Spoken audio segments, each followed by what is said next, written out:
docteur Philippe Montariol, donc chef de service de médecine générale de Maison Blanche, et madame Danielle Martin, qui est cadre diététicienne à Maison Blanche aussi. Voilà. Comment il s'en va, celui-là? Bien, je vous remercie déjà de m'accueillir et de me permettre de vous exposer en quelques diapositives, je veux dire, surtout les projets qui sont en cours de développement et d'autres un peu moins développés. Pourquoi? Je vous explique. En dehors du fait d'être chef de service de médecine générale, depuis le 1er juin, donc de façon très récente, a été créé un pôle somatique inter-établissement dans le cadre du GHT, Maison Blanche Sainte-Anne, pour lequel j'ai été nommé chef de pôle. Donc, ça sera donc pour l'ensemble, je dirais, des établissements que ce projet sera à développer. Mais actuellement, ce que je vais vous montrer est quelque chose qui est en train de se développer de façon avec une certaine accélération récente sur Maison Blanche et qui devra ensuite passer sur l'ensemble du GHT. Alors pourquoi finalement se préoccuper de la santé somatique des patients suivis en psychiatrie, au sens large du terme, que ce soit en hospitalisation ou que ce soit d'ailleurs et surtout en ambulatoire? Parce qu'on sait que les patients atteints de pathologies psychiatriques, et notamment de psychose, meurent 20 ans plus tôt que les autres patients, en raison de facteurs de risque qui sont connus pour la plupart.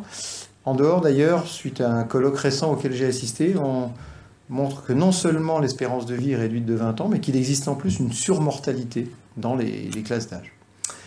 Alors il existe des facteurs qui sont inhérents à la maladie psychiatrique elle-même, qui sont des facteurs plus sociaux, je dirais, qui sont l'isolement social notamment, des défauts de compliance notamment liés au traitement et au suivi, et une difficulté à initier des démarches, soit d'ailleurs du fait des patients, soit du fait des interlocuteurs, qui ne sont pas non plus parfois très souples dans cette prise en charge.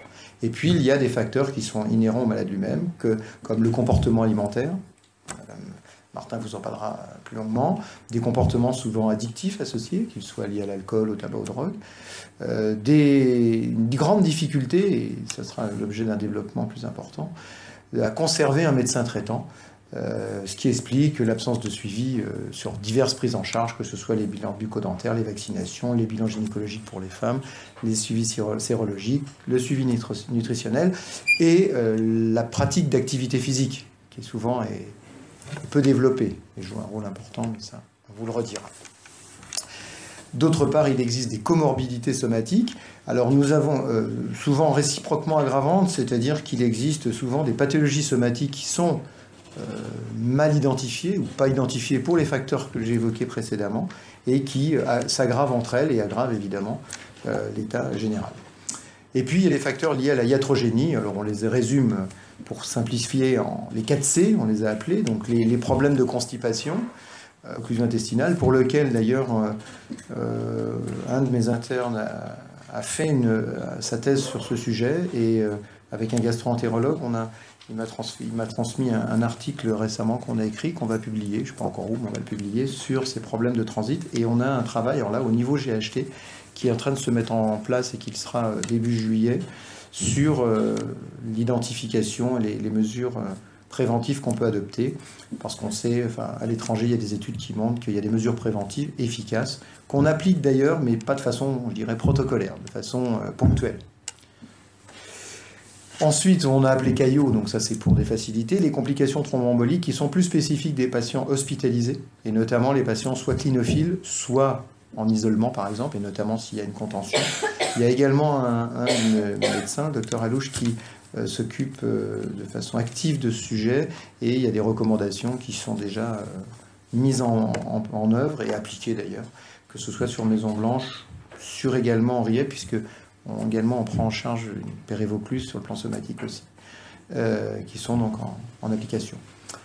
Les anomalies électriques, qui sont maintenant bien connues et surtout bien gérées, parce qu'on avait eu une grande difficulté initialement à faire comprendre aux psychiatres qu'il fallait faire un électrocardiogramme au moins à l'entrée chez les patients.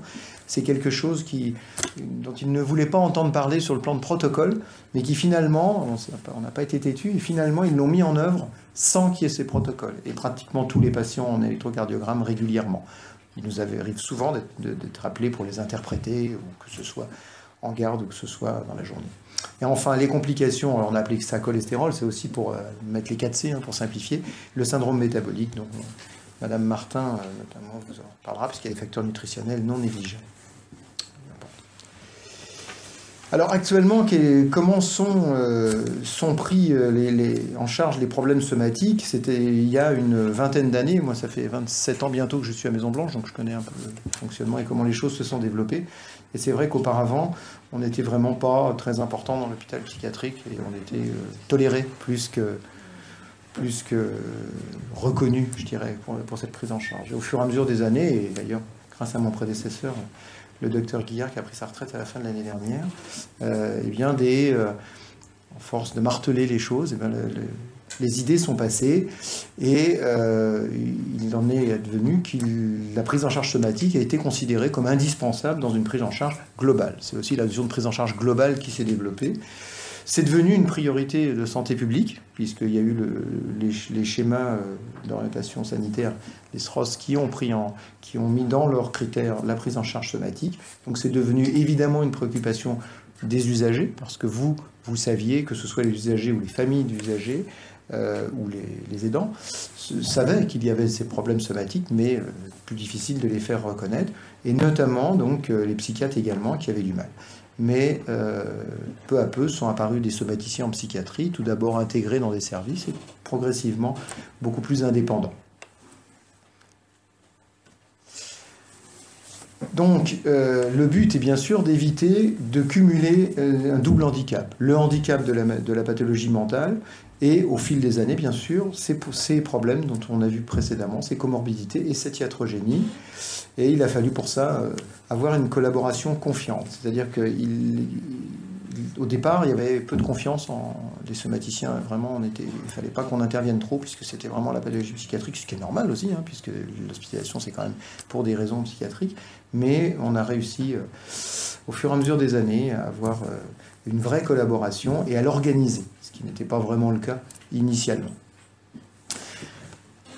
Et ce qui a permis de développer cette notion de mission de médecine de liaison propre aux somaticiens. Alors c'est quoi la médecine de liaison? Bon, déjà, c'est une aide précieuse aux psychiatres. Le problème, c'est que, on le verra tout à l'heure, c'est une notion qui a de psychiatrie, de médecine de liaison, qui est développée en intra-hospitalier, beaucoup plus difficile pour l'instant, en tout cas beaucoup plus balbutiante en ambulatoire. On le reverra tout à l'heure. Bon, cette médecine de liaison a été bien sûr plébiscitée par vous, hein, c'est vous qui en avez été finalement les moteurs, hein, qui l'avez presque imposé, je dirais. Et le but était bien sûr d'éviter ce double handicap. Il faut beaucoup de patience, il faut de la communication, mais tout ça, vous connaissez beaucoup mieux que moi par votre position. On a effectivement développé en dehors des médecins, on a développé tout un personnel dédié, puisque je vous dirai un mot dans la prise en charge en intra-hospitalier. Bon, je ne vais pas faire trop long parce qu'après c'est un diaporama qui peut être écourté. Hein. Il y a bien sûr des particularités, des spécificités. Au départ, si vous voulez, il était quand même considéré que finalement la médecine somatique en milieu psychiatrique, c'était de la médecine générale classique.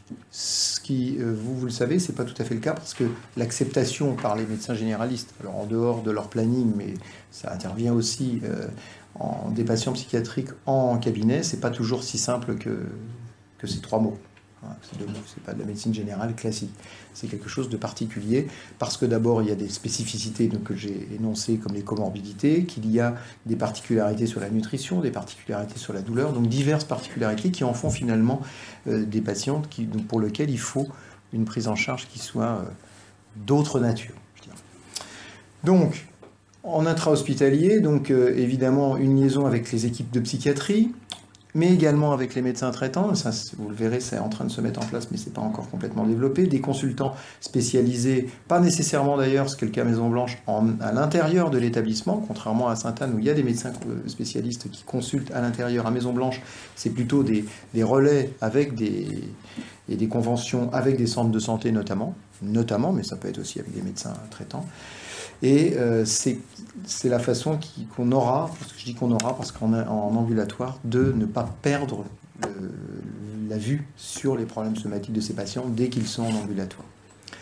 Bon, ça je vais passer parce que finalement on revient à ce que j'ai dit. Néanmoins, la deuxième partie est plus importante parce que ce sont des dispositifs associatifs qui permettent de réussir cette mission. C'est pas une volonté simple. Et pour faciliter l'accès à des soins somatiques de qualité, il faut qu'on soit aidé par l'association. On l'a été. Bon, je connaissais bien Monsieur Joisin, que vous connaissez sûrement, avec qui on a longtemps devisé et travaillé. Et on savait tous les deux que son aide était indispensable pour nous et que nous, on était utiles aux patients. Enfin, on essayait de l'être, en tout cas.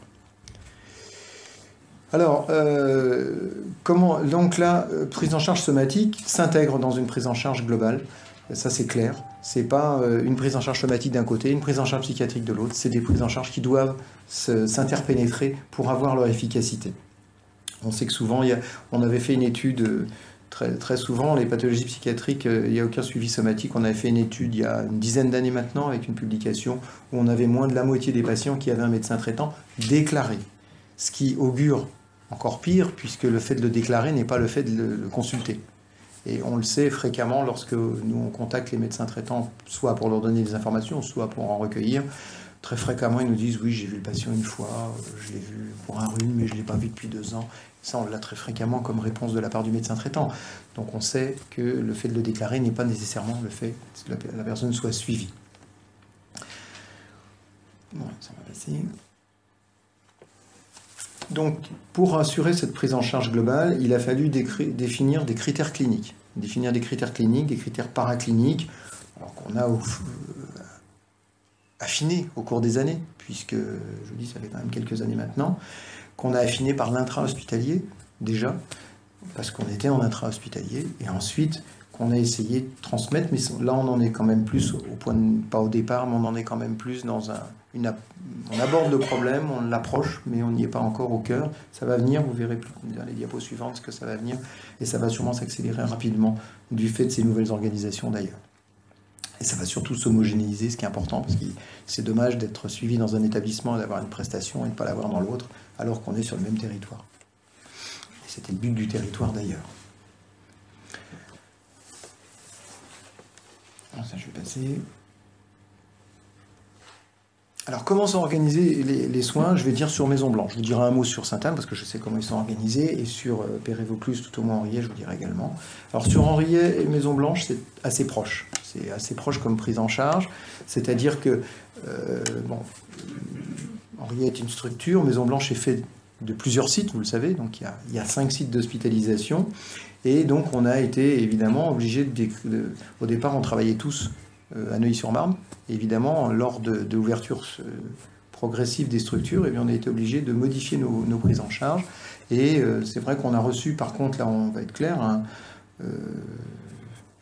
soutien de la part de la direction de Maison Blanche qui a compris l'importance de cette prise en charge et qui a donné des moyens humains, notamment, et même en locaux, lors de la création de ces structures pour permettre en intra-hospitalier de prendre en charge les patients. Donc l'équipe, elle est pluridisciplinaire, elle est faite d'un médecin senior, d'une infirmière, d'un personnel accompagnant et d'une secrétaire. Alors le médecin senior, c'est un praticien hospitalier, tout le monde est praticien hospitalier. Nous avons depuis quelques temps à Maison Blanche, depuis plusieurs années maintenant, chaque semestre, nous avons des internes, dans chaque site d'ailleurs, un interne qui nous aide.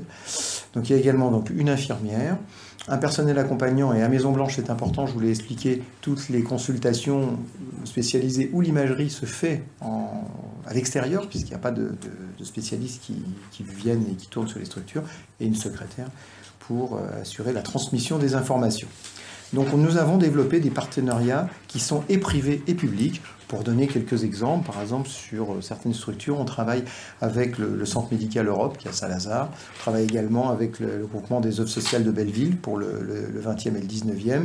J'ai été sollicité pour rencontrer courant juin un dispensaire près du CMP Sampex dans le 10e. Donc peu à peu, on développe des partenariats et on a surtout été récemment approché par la DAZES, c'est-à-dire la mairie de Paris, et qui veut... il y a une convention qui est en cours d'écriture, pas encore de signature, mais d'écriture, mais ça ne devrait pas tarder, pour avoir des entrées selon des procédures qui vont dans le sens de la prise en charge spécifique des patients hospitalisés en psychiatrie, avec tous les dispensaires de la mairie de Paris, qui dépendent de la mairie de Paris, des dispensaires donc, municipaux. Les examens d'imagerie, c'est à peu près pareil. On travaille soit avec des hôpitaux, finalement peu avec les hôpitaux, parce que l'approche est difficile. Les délais sont importants, l'attente est importante, donc on travaille beaucoup plus avec des centres privés d'imagerie. Il y a des conventions, hein, les tarifs entre guillemets qui sont pratiqués sont des tarifs publics, je dirais, hein, il n'y a pas d'honoraires autres, parce que sinon on ne pourrait pas. Et donc toute notre imagerie au niveau de Maison Blanche se fait par ce canal. Alors les patients ambulatoires, au jour d'aujourd'hui, elle est très réduite. C'est-à-dire qu'en fait, elle est réduite à des cas ponctuels. C'est-à-dire que, bon, avant d'avoir les responsabilités que j'ai, j'étais responsable d'une unité fonctionnelle.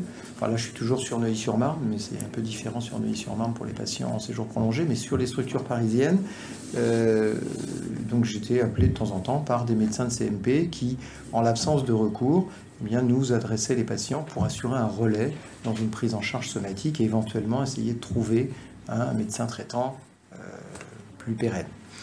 Donc c'est une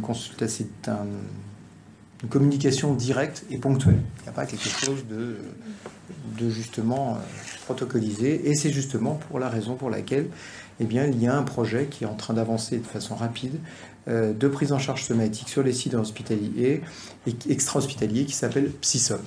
Alors PsySom a une certaine, je ne sais pas si l'histoire liée, non, il n'y a pas d'histoire. L'histoire de PsySom, c'est en fait le but de PsySom était finalement de donner à tout patient de CMP un médecin traitant, de lui octroyer. Parce que notre rôle n'est pas, d'abord parce qu'on n'aurait pas les moyens humains, mais notre rôle, on considère qu'il n'est pas de prendre en charge ces patients et de les faire revenir en intra-hospitalier finalement, alors qu'ils sont en ambulatoire et que le but est de les garder en ambulatoire. Donc le but, notre rôle est d'être des coordonnateurs de cette prise en charge, des facilitateurs de cette prise en charge, mais par des médecins de ville, comme tous les autres patients. Donc le patient doit être autonomisé par rapport à l'hôpital. Alors, initialement, en 2007, il y avait un projet PsySom qui faisait partie, vous connaissiez sûrement, du réseau Paris-Nord. C'était ce qu'on appelle une pétale, puisque ça s'appelait comme ça.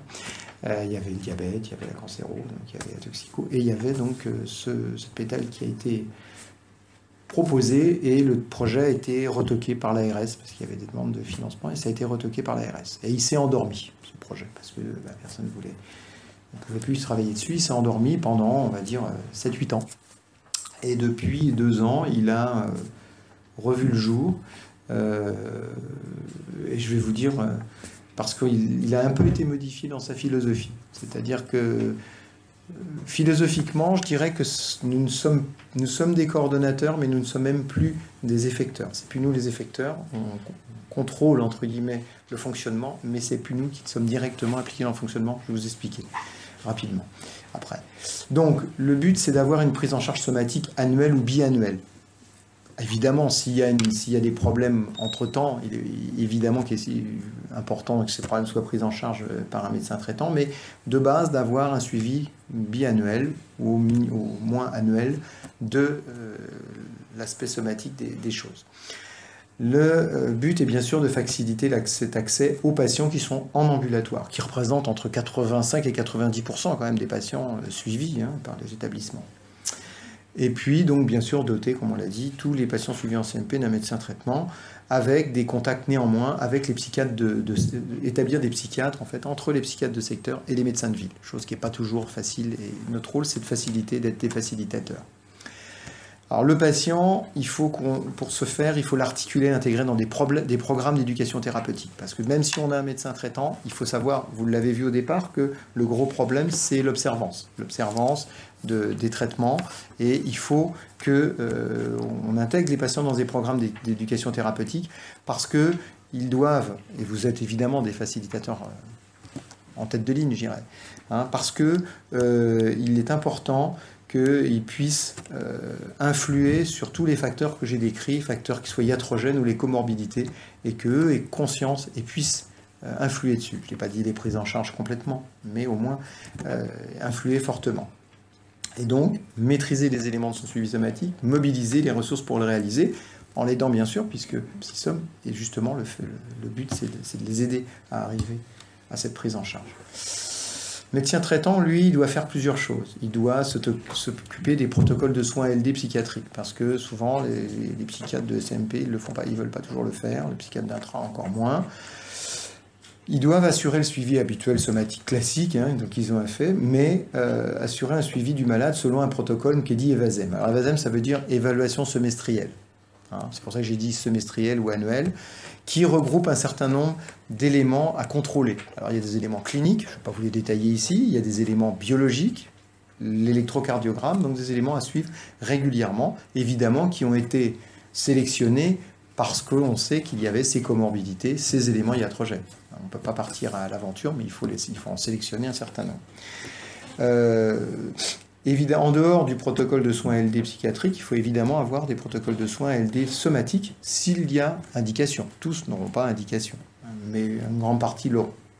Et la coordination de la prise en charge selon la loi HPST, et le mot T est important puisque c'est le mot territoire qui est le dernier.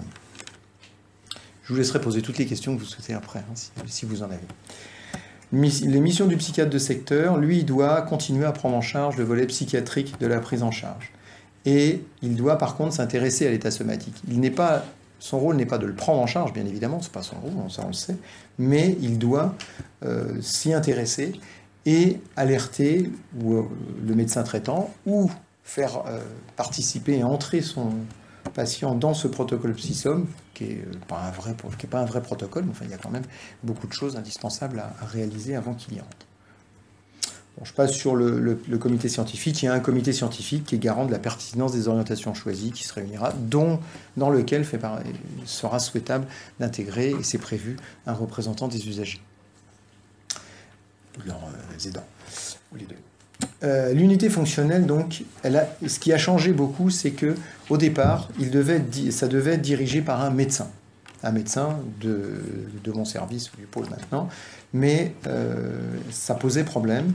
Et en fait, il y a eu un changement d'orientation, et en fait, on a déjà recruté ce qu'on appelle un IPA, c'est un infirmier de pratique avancée, donc qui a une pratique clinique et qui est titulaire d'un Master 2, donc qui a poursuivi après ses études d'infirmier et qui a des missions à la fois cliniques, mais des missions de coordination, d'orientation, et qui sont parmi ces missions. Alors vous les voyez, hein, il doit doter chaque patient, donc proposé par un CMP, il doit le doter d'un médecin traitant, donc il y a des démarches physiques à faire, il faut rencontrer les gens. Il doit bien sûr choisir le médecin traitant, éventuellement s'il n'y a pas de choix préétabli, parce qu'il y a des éléments liés à la localisation géographique, aussi les conditions d'accessibilité et le type d'exercice. C'est parfois complexe d'avoir un médecin traitant tout seul dans un cabinet. C'est beaucoup plus facile dans les maisons pluridisciplinaires. D'abord parce que c'est pluridisciplinaire, donc on peut faire d'une pierre plusieurs coups, mais c'est aussi plus facile pour des raisons d'emploi du temps, notamment. Des médecins généralistes qui, comme vous le savez, sont plutôt en voie d'extinction que de prolifération. Il doit réaliser l'accompagnement au premier rendez-vous, c'est-à-dire que le patient ne va pas y aller tout seul au départ. Il doit aller avec, et donc c'est un facteur qui facilite les accompagnements. Parce que le médecin généraliste qui va voir arriver, même s'il a été d'accord, un patient, c'est bien qu'il y ait une introduction, que ce patient soit introduit. Ça sera plus simple pour le patient et plus simple pour le médecin généraliste. Voilà, donc en fait c'est à peu près tout pour ça. Bon, les indicateurs, je n'en parle pas trop. Donc on l'a dit, il y a des redites, hein, donc il faut maintenir ce niveau de coopération, il faut développer un réseau de correspondants. Alors le réseau de correspondants, il se développe à travers plusieurs possibilités, je vous en ai parlé déjà. Il y a tout ce qui concerne les centres de santé publics, centres de santé privés, on travaille déjà avec et on a des noms et des options, mais après il faut faire des démarches, donc ça prend un certain temps parce qu'il faut faire des démarches et les rencontrer. Il faut ensuite conventionner avec eux. Alors maintenant on a une convention type, donc c'est plus facile. On peut bien sûr y avoir des modifications, mais c'est plus facile maintenant. Voir évidemment avec les CMP les freins éventuels qui peuvent exister. Évaluer régulièrement le dispositif, ça c'est important. Maintenant, l'évaluation, ça fait partie des choses indispensables. Et puis après, en fonction de cette évaluation, proposer des actions d'amélioration. On a évidemment intégré, je vous ai parlé des centres de santé, on n'exclut pas la possibilité de se rapprocher des psychiatres traitants s'il y a des psychiatres de ville, des médecins de ville s'ils existent déjà, parce que ce projet n'a en aucune façon, comment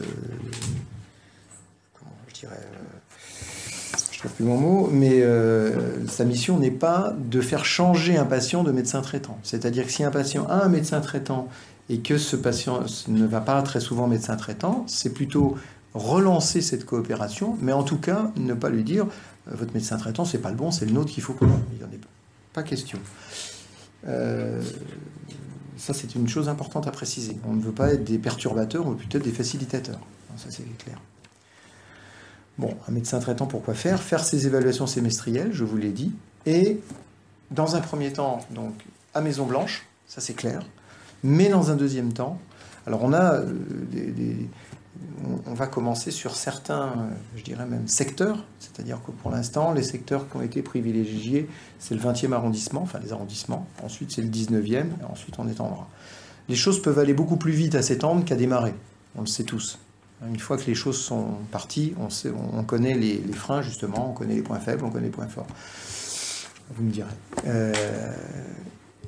Moi je pense que c'est... notamment par exemple pour conventionner, on sait maintenant qu'il y a des centres de santé qui acceptent des éléments dans les conventions.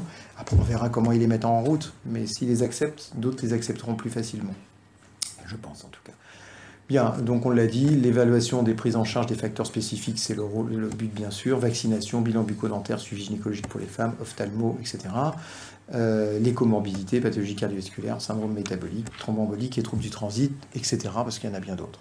Donc on s'est axé bien sûr préférentiellement sur celle-là, ça paraît normal, mais si des phénomènes intercurrents surviennent, il est évident qu'il ne faudra pas les négliger.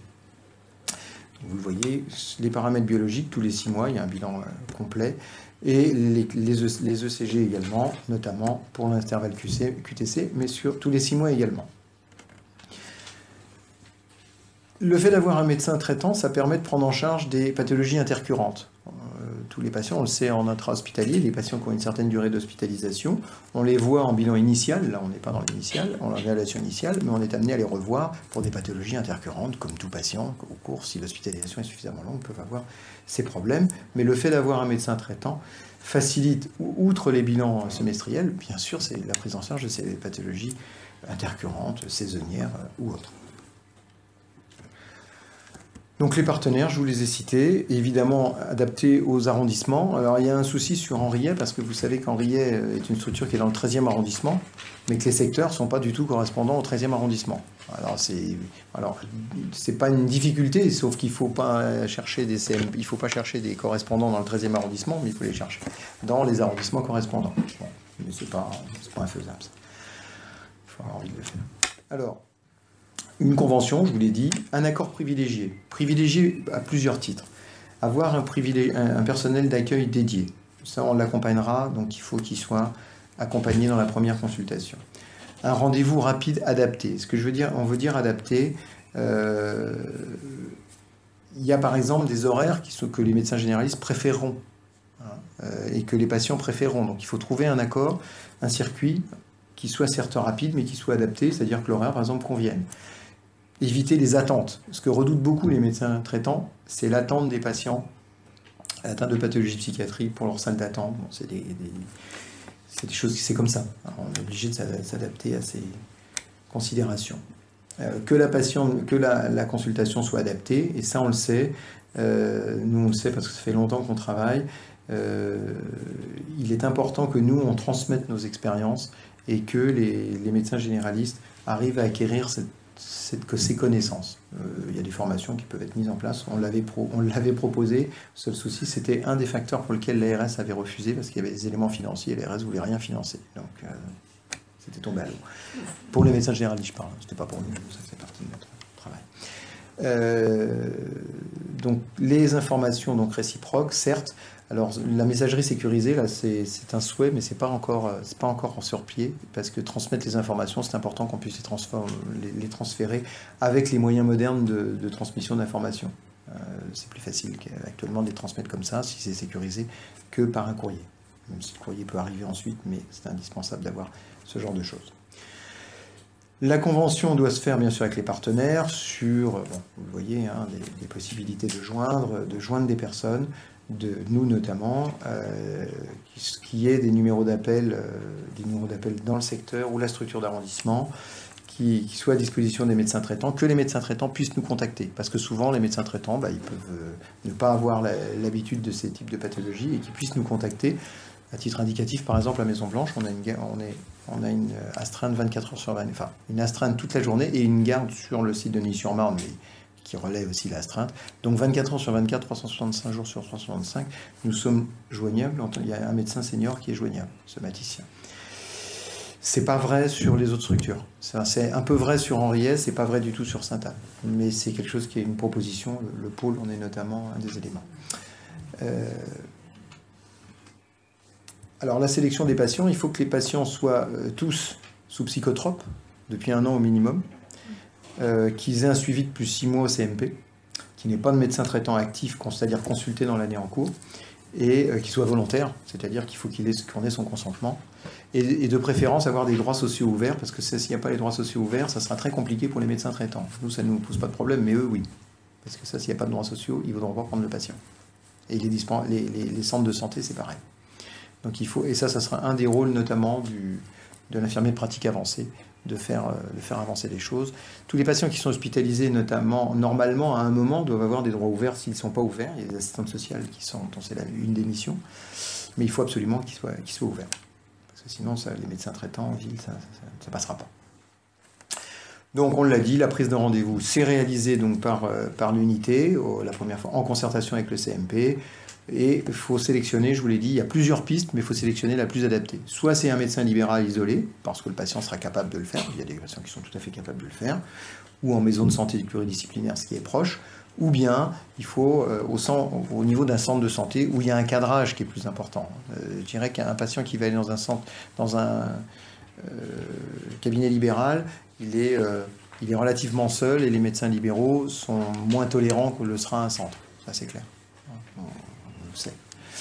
Et puis on l'a dit, la première consultation réalisée avec l'IPA. Une fiche de liaison est mise en œuvre. C'est une fiche de liaison qui est remplie par le psychiatre référent à partir du dossier, qui est donc de l'intra et de l'extra, qui est le dossier Cortex. On verra que sur le GHT, je vous dirai un mot où en sont les autres établissements après, dans une diapo plutôt finale. Donc le modèle est en cours d'élaboration, mais en fait il est pratiquement élaboré, et qu'évidemment cette fiche doit être intégrée dans le dossier du patient, puisqu'il a un dossier s'il est suivi en CMP. Le médecin traitant donc la réadresse au psychiatre référent ça peut être non pas par voie dossier, puisqu'il n'aura pas accès, le médecin traitant, au dossier du patient intra-hospitalier, étant donné que le dossier médical personnalisé n'est pas encore en place, et je pense qu'il prendra encore de nombreuses années. Là, c'est une interprétation personnelle, mais enfin, ça fait déjà tellement d'années qu'on m'en parle, et tellement d'années que je ne le vois pas arriver, que je doute qu'un jour je doute de le voir avant ma retraite. Mais en plus, il y a, bon, c'est pas le sujet, mais il y a quand même beaucoup de soucis dans le dossier médical personnalisé, dans sa conception et dans ses accès. Bon, on n'en parlera pas là, c'est pas le sujet. Donc il peut y avoir évidemment une navette de fiches de liaison qui doit être mise en place, et afin de faire un plan de santé personnalisé, puisque chaque patient doit avoir un plan de santé personnalisé. Le carnet de suivi somatique, c'est un guide qui est remis au patient. Il existe, son modèle on l'a, il est informatique. J'ai pas pu le mettre montrer un modèle sur informatique, ça ne peut pas passer. Donc il doit évidemment faciliter cette gestion, et dans ce carnet, eh bien, le patient doit consigner un certain nombre d'éléments le concernant. Et c'est lui donc qui est maître, il peut être aidé bien évidemment par les aidants, qui est maître de son suivi, et donc ça lui permet de maîtriser le contenu des évaluations semestrielles, ça lui permet de mobiliser certaines ressources et de gérer le calendrier. Et il s'inscrit évidemment toujours dans le programme d'éducation thérapeutique parce que ça, c'est une amélioration de qualité de vie des patients et le programme d'éducation thérapeutique est indispensable, pour, pas uniquement sur les traitements psychiatriques d'ailleurs, sur l'ensemble des traitements. Alors les indicateurs, hein, ça c'est plutôt notre sauce, je dirais, notre soupe, c'est-à-dire le nombre de patients inclus par rapport au nombre de patients à inclure, le nombre d'évaluations semestrielles réalisées par patient pendant les 2 premières années, le nombre d'événements péjoratifs qui sont survenus pendant ce suivi, voir finalement si ce suivi est efficient ou pas. C'est-à-dire si on suit les patients tous les 6 mois et que malgré cela on constate qu'il y a des accidents graves entre-temps, il faut qu'on se pose des questions sur sa nature et comment l'améliorer. Le nombre de réhospitalisations annuelles en psychiatrie ou en MCO en est un marqueur, par exemple. Les indicateurs, on peut en trouver d'autres. Alors le développement, c'est là que vient, c'est quelque chose de plus... qui vient plus au jour d'aujourd'hui. Donc je vous l'ai dit, le développement se fera secteur par secteur et site par site. Le pôle somatique est la deuxième, je dirais, la deuxième couronne, puisque actuellement, la prise en charge somatique au sein de, je vais prendre Noriet, alors Pérévaucluse c'est plus compliqué dans l'Essonne, parce que c'est plus spécifique. La prise en charge somatique telle que je vous l'ai décrite là, elle est faite au sein des unités parisiennes de Maison-Blanche et de Neuilly-sur-Marne. Ou sur Neuilly-sur-Marne, c'est moi qui les assure, sont assurées les évaluations semestrielles. Sur Henriet, donc, il existe un service de prise en charge somatique avec plusieurs médecins qui, pour l'instant, ne s'intéresse pas, mais ne prend pas en charge les patients sur l'extra-hospitalier. Donc le rôle du pôle, en plus sur Henriet, c'est compliqué au niveau géographique. Bon, enfin ça c'est pas, je dirais que c'est compliqué si on veut se référer à la structure intra-hospitalière, mais finalement on n'a pas vraiment besoin. Donc c'est quelque chose qui est relativement facile à développer parce que c'est une seule structure. Et c'est 2 secteurs. Il y a un secteur qui va venir à Sainte-Anne, donc c'est autre chose, c'est 3 secteurs plus exactement. Donc 3 pôles. Il y a le docteur Bonafos, le docteur Aubrio et le docteur Christodoulou, qui sont donc rattachés à Maison-Blanche administrativement, pas encore physiquement, ça viendra. Mais eux, c'est pas trop compliqué parce que c'est dans une même région, dans une même partie de Paris, et on pourra se mettre en relation avec des centres de santé, il suffit d'en avoir la volonté. C'est plus difficile sur Sainte-Anne. Pourquoi je dis c'est plus difficile sur Sainte-Anne? Parce que déjà, culturellement, ils n'ont pas particulièrement une culture de l'extra-hospitalier. À Maison-Blanche, cette culture est venue des psychiatres. C'est des psychiatres qui nous ont sollicités en nous disant bon, d'accord, en intra-hospitalier, c'est à peu près carré, même s'il y a des failles, je ne le nie pas, mais sur l'extra-hospitalier, il n'y a rien, et nous, nos patients, ils sont à 85% en intra-hospitalier, donc on aimerait qu'il y ait un dispositif. C'est eux qui l'ont demandé, c'est de là que c'est parti. Sur Sainte-Anne, il n'y a pas la demande. Il n'y a pas la demande. Je me suis rapproché par le pôle de mon collègue du service de médecine somatique. Il a eu une réunion récente avec les psychiatres de Sainte-Anne. Sur l'extra-hospitalier, c'était pas vraiment leur tasse de thé, on va dire. Donc il faut les y amener. C'est un de mes rôles, les y amener sur une durée. Évidemment, ça sera plus long parce que quand on est persuadé de quelque chose, on va plus vite à le mettre en œuvre que quand c'est pas du tout notre philosophie. Mais bon, faudra le faire. C'est donc l'émission sur un projet de pôle, ça se fait sur 4 ans. Donc c'est l'émission sur 4 ans. Dans 4 ans, il faut que ce soit sur pied. 4 ans, vous allez me dire c'est long, mais c'est court par rapport à 10 ans qu'est resté inactif le projet parce qu'il n'y avait pas de financement. Donc sur 4 ans, il faudra que ça se fasse. Il y a une chose qui va se développer aussi, vous en avez entendu parler, c'est l'hôpital de jour somatique. L'hôpital de jour somatique, c'était, je pense pas que ce soit uniquement une vue de l'esprit, c'est un beau projet, mais qui est resté projet pour diverses raisons. Alors pourquoi il est resté projet?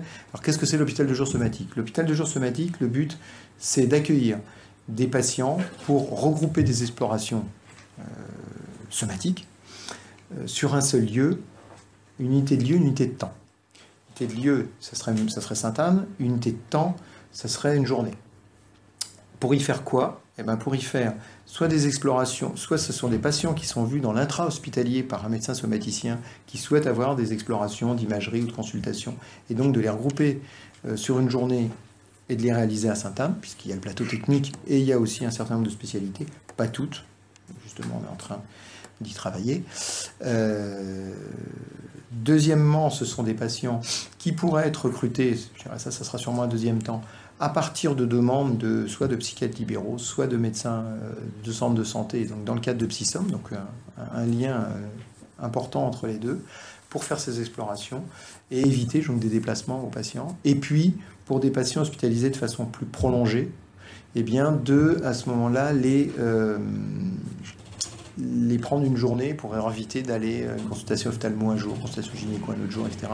De les prendre sur un jour pour faire ces évaluations semestrielles.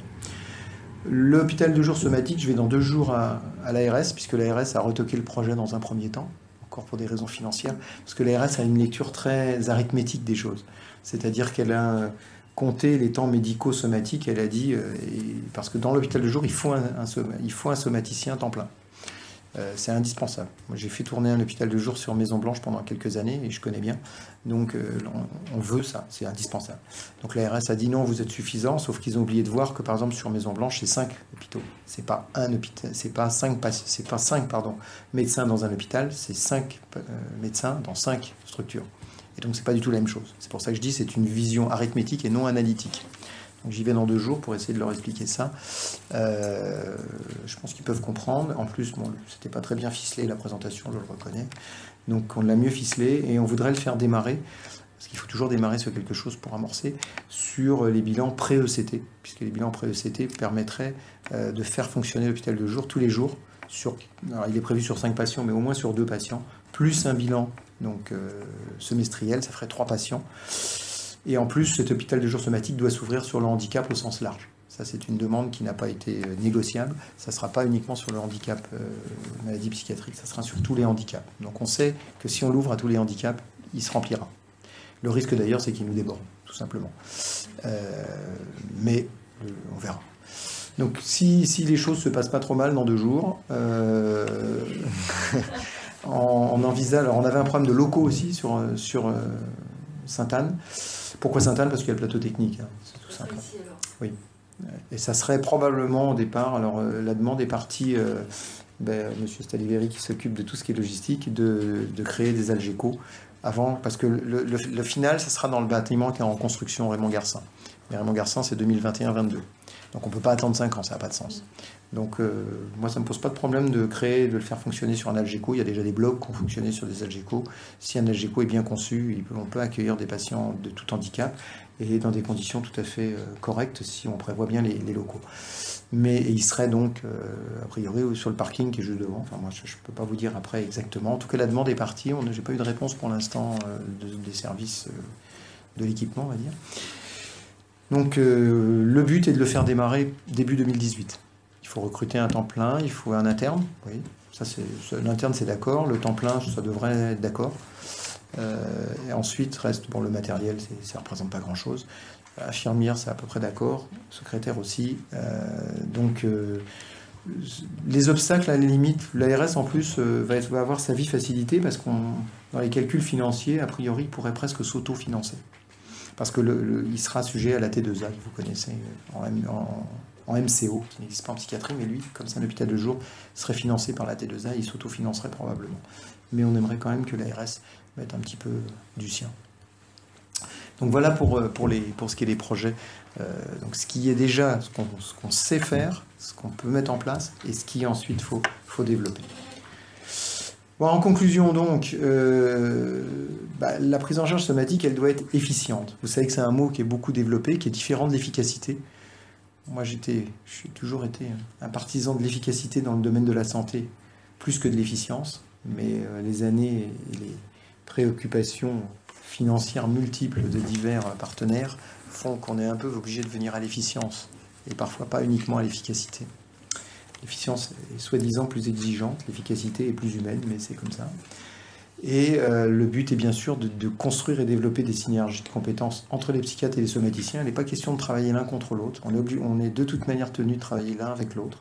Ça a été longtemps un obstacle, ça ne l'est plus. En tout cas, sur Maison Blanche, ça ne l'est plus. Je pense que sur les autres structures, ça ne l'est pas sur Henriet et sur Sainte-Anne non plus d'ailleurs. Je pense pas. Car sinon, ça ne marchera pas, ça c'est clair. Et puis, il faut évidemment inventer quand même des modalités de prise en charge globale du patient. On a le projet, il est écrit, il est cohérent, on sait qu'il est cohérent, et il devrait pouvoir se mettre en place. Et le but, bien sûr, c'est d'avoir une médecine de liaison en psychiatrie, et surtout de prendre le patient dans tout son parcours. Parce que pour l'instant, on le prend en charge sur le plan psychiatrique et sur le plan somatique en intra-hospitalier, mais on perd une grande partie de son parcours, puisque c'est la plus importante, qui est sur l'extra-hospitalier. Et ça, c'est indispensable d'avoir cette prise en charge sur l'ensemble du parcours du patient. Voilà, donc les critères de surveillance sont à définir. Bon, ils sont en particulier définis. La surveillance des patients en séjour prolongé, elle est faite, alors sur Maison Blanche, elle est protocolisée, elle est faite. Il y a un projet de prise en charge des patients en soins prolongés parisien qui est en train de se mettre en place avec un pôle aussi, et qui n'est pas encore en place. On m'a demandé de se rencontrer avec le médecin psychiatre responsable de ce projet, parce qu'il y aura des éléments de prise en charge somatique importants, puisque assurant la prise en charge somatique de ces patients sur le site de Neuilly-sur-Marne, pour les patients qui y sont encore, je peux vous garantir qu'il y a une grosse part de problèmes somatiques chez ces patients, sûrement plus que chez les autres, pour des raisons évidentes d'ailleurs. Et donc essayer de répondre à vos interrogations, à celles des patients, et notamment avec une éducation thérapeutique pour le suivi somatique, et je vous ai dit, cette appropriation du patient, ce qui s'appelle l'empowerment, je vais y arriver, qui est en fait l'appropriation du patient de sa pathologie par le patient. Je vous remercie de votre attention, et je suis évidemment prêt à répondre à vos questions, si vous en avez, ou alors on le fait après. Madame Martin, je sais pas. intervenir ou... Comme on veut. Moi, c'est comme vous voulez. Entre deux, ou... Moi, je pense qu'il faudrait, je sais pas ce que tu en penses, réserver les questions pour après, parce que sinon, on peut se faire déborder par le temps, parce qu'ici, on est J'ai pris 3 quarts d'heure. C'est parfait. Enfin, moi, je pense que ça serait peut-être bien que Madame Martin... Donc, gardez vos questions en mémoire. Moi, j'en ai une, mais je n'ose pas la donner. Comme vous voulez. Oui, c'est Madame Martin qui... D'accord. D'accord, je vous laisse la place.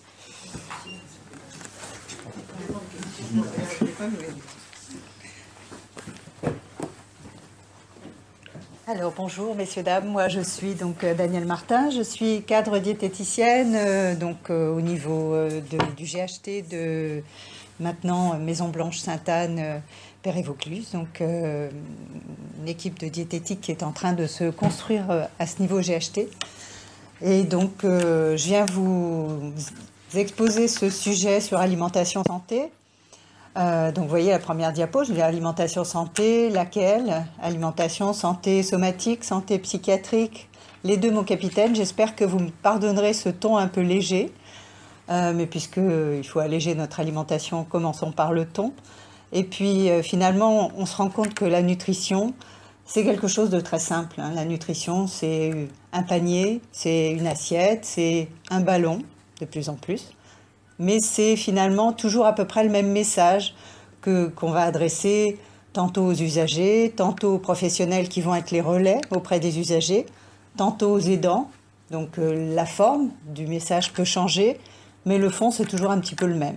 Donc je vais essayer de vous faire passer un peu ces messages. Donc quels sont les principaux dysfonctionnements, quels sont les points à améliorer et comment on peut essayer de retrouver des repères un petit peu plus dans l'axe. Voilà. Alors, ce message, il est d'autant plus difficile à éclaircir que, comme vous le savez, l'alimentation, tout le monde en parle. Hein. On se retrouve un petit peu au milieu d'une cacophonie et de tout un tas de messages parfois différents, parfois assez compliqués à comprendre et à essayer d'en faire le tri, donc que ce soit la télé, la radio, Internet, hein, la grande science infuse, Internet, la presse féminine, hein, même si elle n'est pas lue que par des femmes, l'industrie agroalimentaire, un gros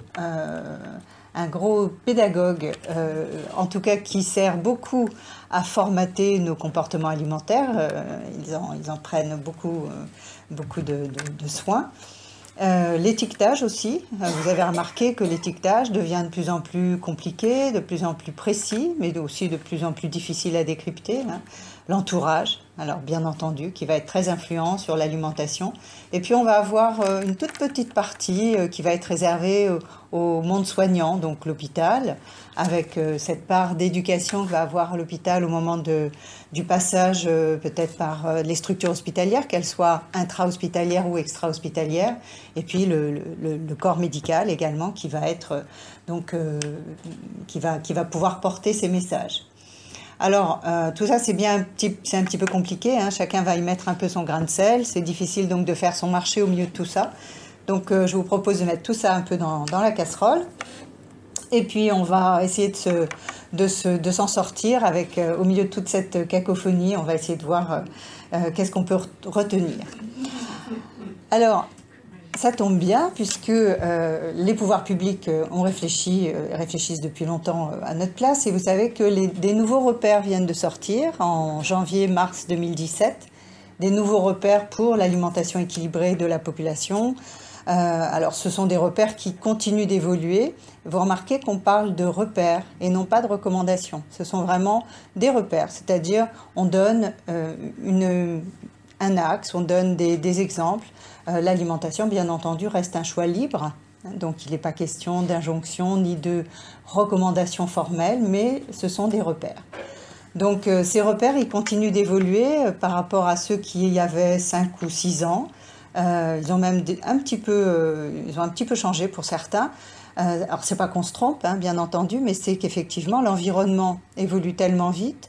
La iatrogénie aussi, comme le disait le docteur Montariol tout à l'heure, dans certaines spécialités, est tellement influente que on va adapter ces recommandations, ces repères avec l'état de santé de la population en général. Alors, qu'est-ce que nous disent ces repères de très différents au niveau des fruits et légumes, ça vous le connaissez, hein, on nous rebat bien les oreilles depuis une bonne dizaine d'années, donc les 5 fruits et légumes par jour, ça reste. Le poisson, 2 fois par semaine, ça reste. La nouveauté, c'est les légumineuses. On disait jusqu'à présent qu'il fallait essayer de consommer à chaque repas des céréales les moins raffinées possibles. Et aujourd'hui, on rajoute les légumineuses, c'est-à-dire légumes secs, qui sont mis sur un groupe à part. Et on conseille à tout le monde de consommer donc 2 fois par semaine des légumineuses.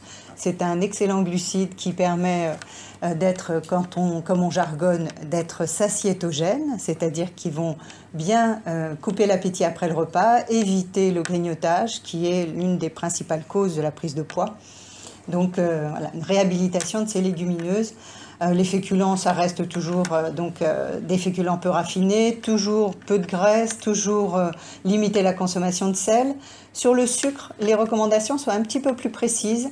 Sur les sucres, on quantifie 100 grammes par jour et l'ANSES, puisque ce sont des recommandations qui émanent de l'ANSES, précise même que pour les verres de boissons sucrées, les sodas et les jus de fruits sont maintenant inclus dans les produits sucrés. C'est aussi une nouveauté dans ces nouveaux repères.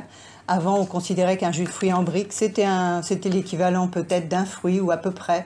Pas du tout. Les jus de fruits, ce sont des produits sucrés. Et donc, au-delà d'un verre par jour, on sait qu'il y a des impacts sur la santé, notamment un risque cardiovasculaire, un risque de diabète un petit peu plus important. La charcuterie, là aussi, l'ANSES est beaucoup plus précis. La charcuterie, 25 grammes par jour. Donc, 25 grammes par jour, même si on n'en mange pas tous les jours. Donc, ça fait en gros... ça fait une portion par... Même pas un morceau. C'est ça, c'est une petite tranche de pâté. Et en plus, ils ont le luxe de préciser, de préférer le jambon blanc. Donc, voilà, c'est... Et l'autre précision de ces nouveaux repères, c'est aussi la viande, et notamment la viande rouge, qui est, alors la viande en général, donc continuons de diminuer la consommation de viande, et notamment la viande rouge qui doit être limitée à 500 grammes par semaine pour tous ses effets délétères sur la santé cardiovasculaire, mais aussi les cancers colorectaux. Voilà. Je vous ai amené des petits documents, si ça vous intéresse, sur ces repères du PNNS, la fiche officielle de ces nouveaux repères. Il y a aussi une nouvelle chose là, qui n'est pas marquée là-dessus. Donc, vous voyez, je vous avais mis une tranche de viande, 70 grammes par jour, c'est une tranche de rôti de bœuf. À l'hôpital, on on nous serine sans arrêt que les quantités de viande ne sont pas suffisantes. Au contraire, elles sont beaucoup trop importantes, comme la consommation française en général, et on devrait l'abaisser un petit peu, augmenter la consommation de certains autres aliments et l'améliorer, notamment dans la préparation et dans la qualité des fruits, des légumes et des céréales. Mais on n'est pas encore là. Donc 25 grammes, c'est 2 rondelles de saucisson, une demi-tranche de jambon, et puis 100 grammes de sucre par jour, c'est 2 sucres dans le café, un verre de coca, une petite cuillère à soupe de confiture et 2 biscuits. Donc c'est déjà pas mal, hein, mais c'est la limite tolérée. Alors ça, c'est la fiche dont je vous ai parlé qui reprend un petit peu la même chose. Ça, c'est la fiche officielle. Il y a juste une petite chose, c'est aussi les produits laitiers qui comportent une évolution, puisqu'avant, on disait un produit laitier par repas. Donc, chez l'adulte, c'était 3. Aujourd'hui, on dit 2 produits laitiers par repas pour prendre en compte l'aspect bénéfice-risque, c'est-à-dire suffisamment de calcium, certes, pour lutter contre l'ostéoporose, mais aussi prévenir les cancers de la prostate qui sont en lien avec la consommation de produits laitiers. C'est une des preuves scientifiques les plus élevées en matière nutritionnelle. Donc, je vous donnerai ces petites... Alors, pour qui ces repères? Eh bien, évidemment, pour tout le monde, hein, pour nous tous, bien sûr, mais encore plus pour les personnes qui ont un risque surajouté, soit par des médicaments, soit par un mode de vie, soit par déjà des pathologies ou des comportements, le tabagisme, etc. Donc, quand on dit qu'effectivement le syndrome métabolique est plus élevé en psychiatrie, c'est pas forcément la iatrogénie exclusivement, mais c'est aussi l'ensemble du mode de vie, des comportements et des traitements qui sont à prendre en compte.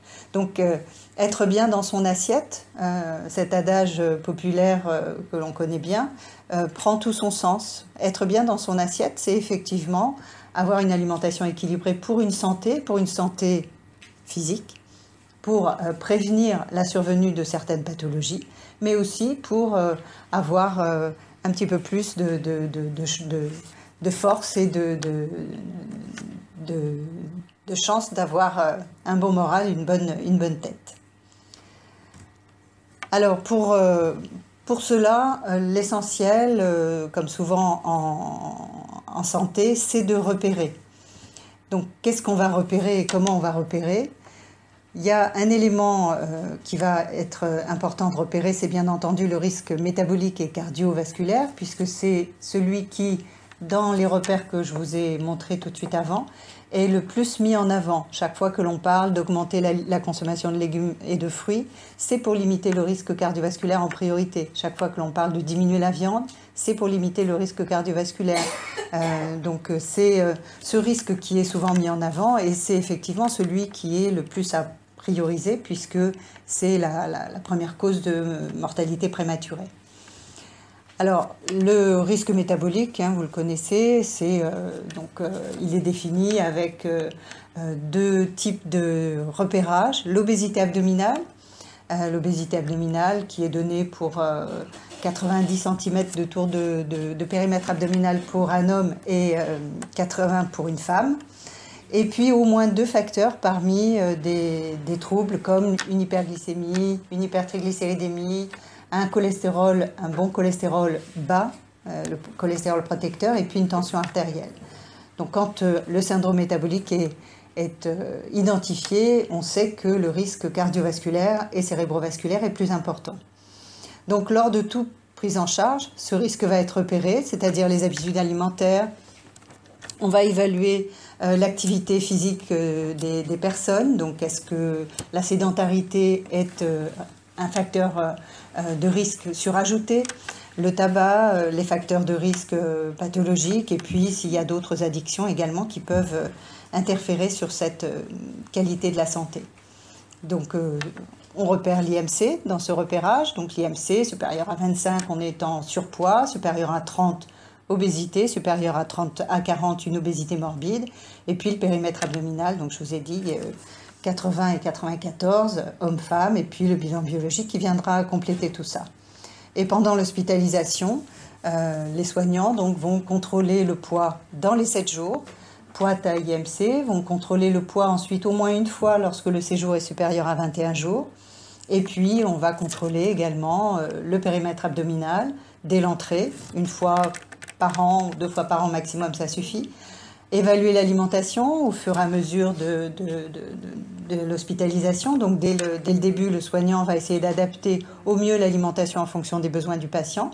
Mais au cours de son hospitalisation, commencer à évaluer son comportement alimentaire, commencer à faire des ébauches d'éducation, d'information, et puis évaluer et stimuler l'activité physique, même au moment de l'hospitalisation, évaluer et aider à restaurer l'hygiène bucco-dentaire et surveiller les troubles du transit. Donc on rejoint les fameux 4 C, avec donc pendant cette hospitalisation tout ce repérage et tout ce suivi, cette surveillance qui va être très important pour assurer une santé nutritionnelle et une santé somatique optimale. Alors, comment est-ce qu'on peut savoir si on est sur la bonne voie alimentaire, si on est dans l'axe de ces différents repères ou pas? Il y a un témoin fiable, c'est le poids. Là, je ne vous invente rien. Se peser une fois par mois en ambulatoire, en hospitalisation, on demande aux soignants, donc comme je vous l'ai dit, dans les 7 jours, puis au moins une fois si le séjour est supérieur à 21 jours, mais le mieux c'est de le faire toutes les semaines. En ambulatoire une fois par mois, mais se peser et toute prise de poids ou perte de poids doit alerter. C'est un signe que l'organisme envoie. Donc, en plus de cette variation de poids, des questions à se poser pour savoir si on est en bonne santé nutritionnelle. Est-ce que j'ai assez d'activité physique? Est-ce que je me sens anormalement fatiguée, plus que d'habitude? Est-ce que je suis constipée? Mes cheveux, mes ongles sont-ils cassants? Et puis, est-ce que je me sens un petit peu plus ballonnée? Vous savez qu'on n'a pas la sensation de grossir. La plupart du temps, les patients nous disent qu'ils ont pris du poids, beaucoup de poids parfois, mais sans s'en rendre compte. C'est venu, ça s'est installé progressivement. Et donc, on ne s'en est pas rendu compte. Par contre, l'obésité abdominale se sent. L'obésité abdominale, donc la prise de graisse au niveau abdominal, c'est une gêne qui est nouvelle pour le corps et c'est quelque chose que les patients décrivent très bien. Ils disent se sentir ballonnés. En fait, c'est ce périmètre abdominal qui effectivement commence à augmenter. Et ça, c'est un témoin de la prise de poids qui est beaucoup plus précoce que la sensation d'avoir grossi. Donc, comment on peut faire tout ça? Eh bien oui, c'est alimentaire, mon cher Watson. Tout ça, ça vient de l'alimentation en grande partie. En tout cas, l'alimentation est toujours un vecteur. Même si les dérèglements viennent d'un moment difficile au niveau psychologique, même si les dérèglements sont potentialisés par certains traitements, le vecteur, c'est quand même toujours l'alimentation. Il y a des patients qui sont sous des antipsychotiques réputés pour faire grossir et qui ne prennent pas de poids. Il y en a d'autres qui sont sous antipsychotiques, qui sont réputés comme n'impactant pas la prise de poids et qui prennent du poids. Donc il y a bien entendu des facteurs favorisants, mais l'alimentation reste quand même toujours le vecteur de cette prise de poids. Alors, un petit peu de comment repérer les assiettes à risque. En tout cas, qu'est-ce qu'on retrouve le plus souvent dans les consommations anormales et dans ce décalage par rapport aux repères annoncés? Alors, les consommations anormales, ce n'est pas forcément que des consommations excessives. Il y a aussi les consommations insuffisantes qui représentent peut-être moins de troubles nutritionnels en psychiatrie, mais qui sont quand même à ne pas négliger. Et de toute façon, vous savez qu'une alimentation excessive est toujours insuffisante. Parce que pour être excessive, elle va être excessive sur certains nutriments, au détriment forcément d'autres. Donc si on mange trop gras, c'est forcément qu'on ne mange pas assez d'autres éléments un petit peu plus nutritifs. Donc la malnutrition est aussi bien dans l'insuffisance que dans l'excès. Donc ces assiettes, elles seraient insuffisantes si on a moins de 2 repas par jour, en comptant le petit déjeuner. Si on a moins de 3 plats par repas, si on consomme moins des 2/3 du repas consommé, c'est ce qu'on demande aux soignants lorsqu'ils font une évaluation de la consommation pendant une hospitalisation, c'est de vérifier si la consommation des repas est au moins aux 2/3. C'est lorsque la personne va exclure totalement un groupe d'aliments de son alimentation. c'est lorsque on ne consommera jamais de fruits crus, de légumes, de viande, de poissons, d'œufs ou de produits laitiers. Là, on est sur une alimentation insuffisante qui va être rapidement, qui va dévoiler rapidement de nombreuses carences. Et comment je sais si c'est trop? C'est trop s'il n'y a jamais d'eau à table. C'est trop s'il y a un grignotage, soit le matin, soit l'après-midi, soit dans la soirée ou la nuit. Vous savez que les deux facteurs qui font le plus grossir sont le premier, le sucre sous forme liquide, donc les boissons sucrées, et le deuxième, c'est le grignotage. Donc tout ce qui est pris entre les repas, quand l'organisme n'en a pas besoin, c'est forcément stocké sous forme de graisse et principalement sous forme de graisse abdominale. C'est lorsqu'on ne consomme aucun légume ou fruit aux repas principaux, puisque là, on va se retrouver dans un schéma d'alimentation très pauvre en fibres, comme on le dit dans notre jargon, et donc très grasse, très sucrée, très concentrée. Lorsqu'il y a rarement des légumineuses ou des céréales complètes au repas, lorsqu'il y a plus de 2 sauces ou fritures dans le repas, si j'ai par exemple une vinaigrette et une mayonnaise avec le steak, ça fait effectivement double graisse. Donc c'est très important. Lorsqu'il y a plus d'une portion de viande par jour, si on a mangé un steak le midi, remanger du poulet le soir, c'est beaucoup. Donc voilà, lorsqu'on a plus d'un dessert sucré par jour, compote incluse, donc si j'ai pris un yaourt fruité le midi, un fruit au sirop le soir, ça fait beaucoup.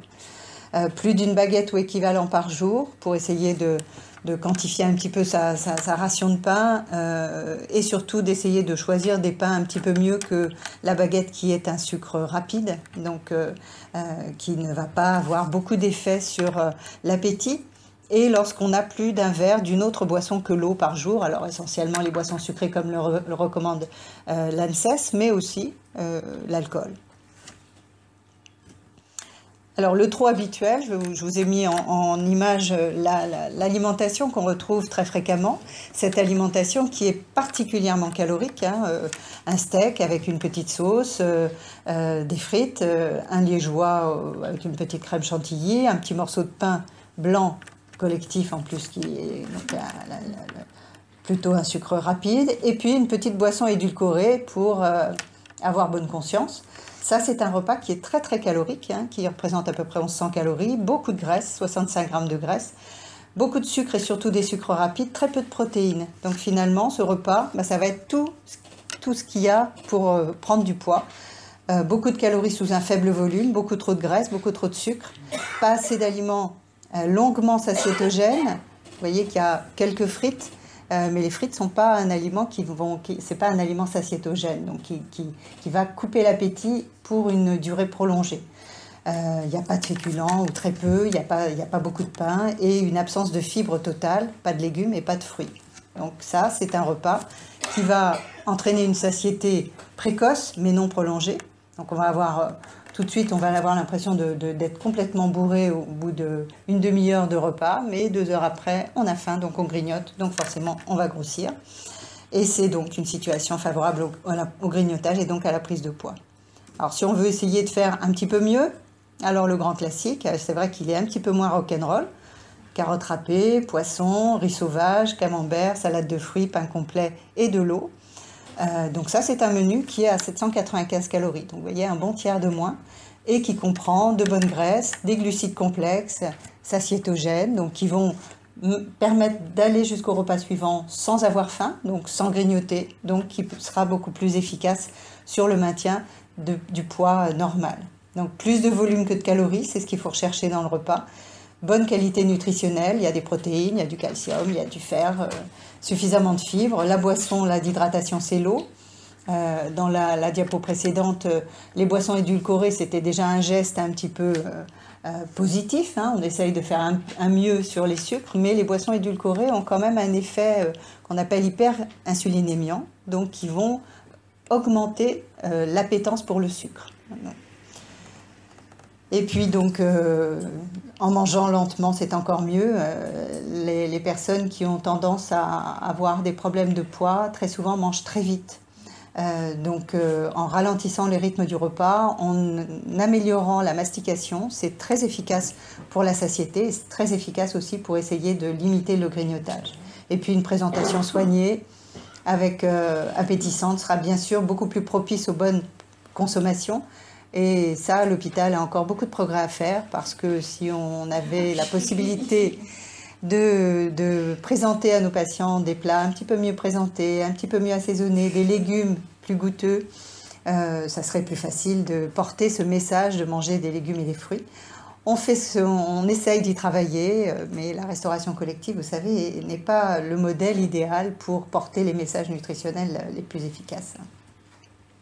Alors, très rapidement, hein, mais comme je vous disais, il ne faut pas parler que de l'excès, parce qu'il y a aussi, y compris dans l'excès, de nombreuses carences dans l'alimentation, et ces carences qui sont souvent pointées dans la pathologie psychiatrique, dans la dépression également, donc des carences en fer notamment par des aliments insuffisamment riches en fer mais aussi en vitamine C, puisqu'il faut de la vitamine C pour absorber correctement le fer.